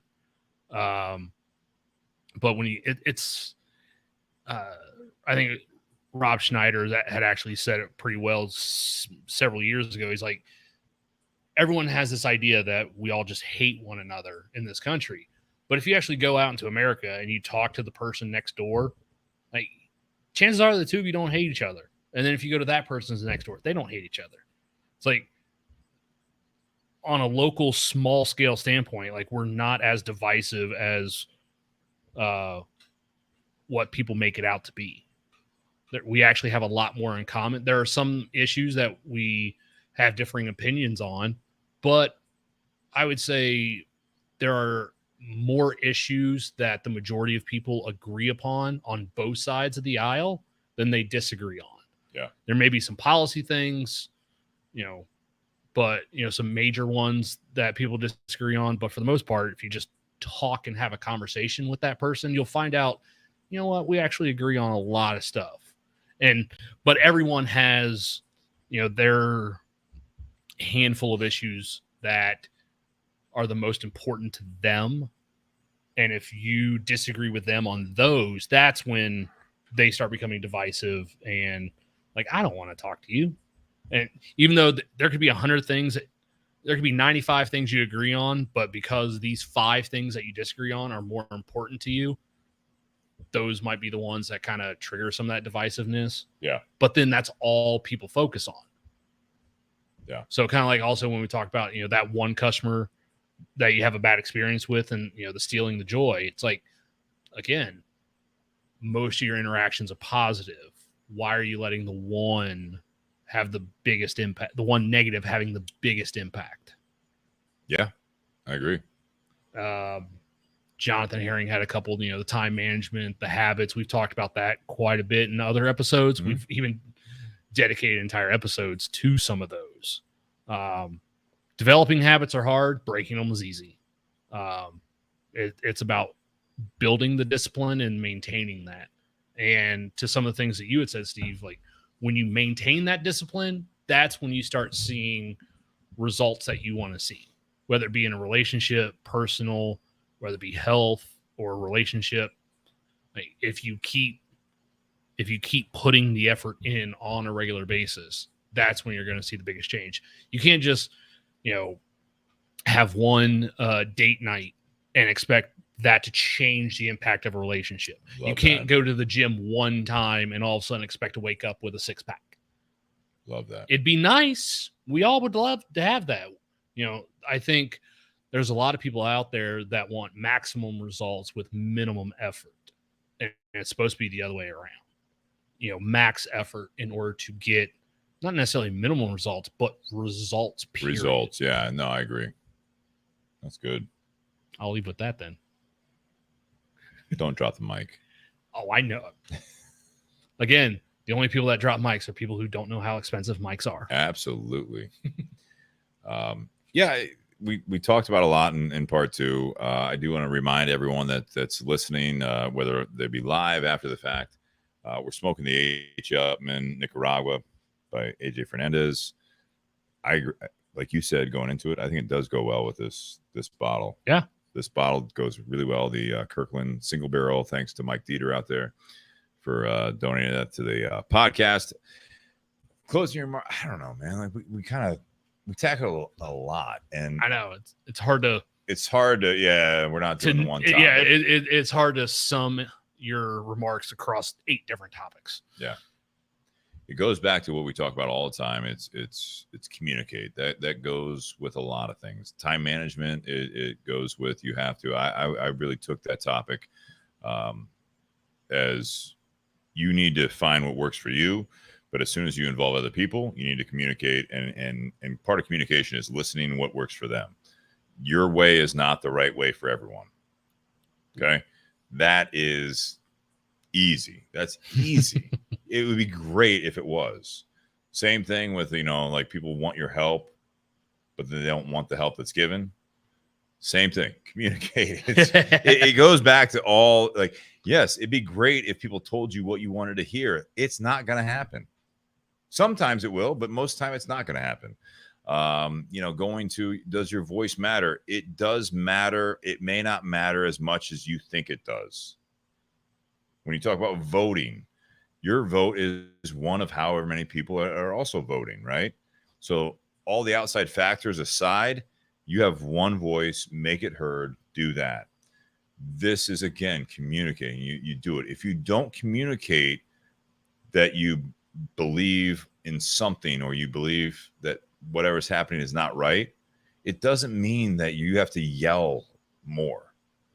It doesn't mean that, like when I said, like, what was the cause? I was like, that's not the next cause that you need to put on your Instagram story. But if you don't put it on there and you believe it, then you're shorting yourself. So do what you think is right when you're voicing your opinion, whether it be about something that's going on, a political thing, whether it be about, how you're able to interact with other people based on time management, whether it be about what you believe in a song that's on a fucking, like, that happened, 40 years ago, 50 years ago. It's like the whole over vocalizing, over correcting, that shit's got to stop. I think it's starting to stop a little bit. I don't see it as much, and I'm friends with a lot of the same people. I didn't discontinue being friends on Facebook or Instagram. I don't see as much political shit. I'm ready to see it again going into this next year in the US. It's going to happen. Starting tonight. Perfect. But you look at some of those things, it's like you need to make your voice heard. But the only real credibility about making your voice heard is if you educate yourself to a level that you feel comfortable with. Sometimes if you're not that educator, I'm not saying you have to be an expert on every issue, but it's like, if you don't have a firm belief on an issue, then that's when you don't vote, maybe, because you're not sure what to say. When you don't have, in a household, you have a vote on how things are done, right? If you're not sure, talk it out. Figure it out so that then you can have to your level, a comfortable level of confidence that you are making a sound decision. If you're going off of emotion, knee-jerk reaction, probably not how you really feel. And I think that's a big part of so many things. You see something pop up on the news, you see someone pisses you off, they ruin, they steal your joy, all that stuff. Take a step back, gather yourself, and try to figure out, all right, what's the real issue here? Why was that person ruining my day? Is it because of something I did? If it is, fix that. If it's out of your control, you got nothing. Don't let them have that power. Don't let them have that power. Yeah. So yeah, that's it. I love these episodes, part 2, with all the interaction from the audience. So guys, happy Whiskey Wednesday. Cheers. Thank you so much. We will see you guys next week. We're going to have, I told you guys last week, we had Ricky Rodriguez coming on. He was ill. He's going to come on next week, hopefully with Sarah, his daughter, as well. We're going to talk about West Tampa tobacco. He's been a great guest in the past. Might even do this type of thing with the topic as well, with them on, hopefully, and get their kind of lightning round kind of responses to that. So, guys, thank you so much. We will see you next week.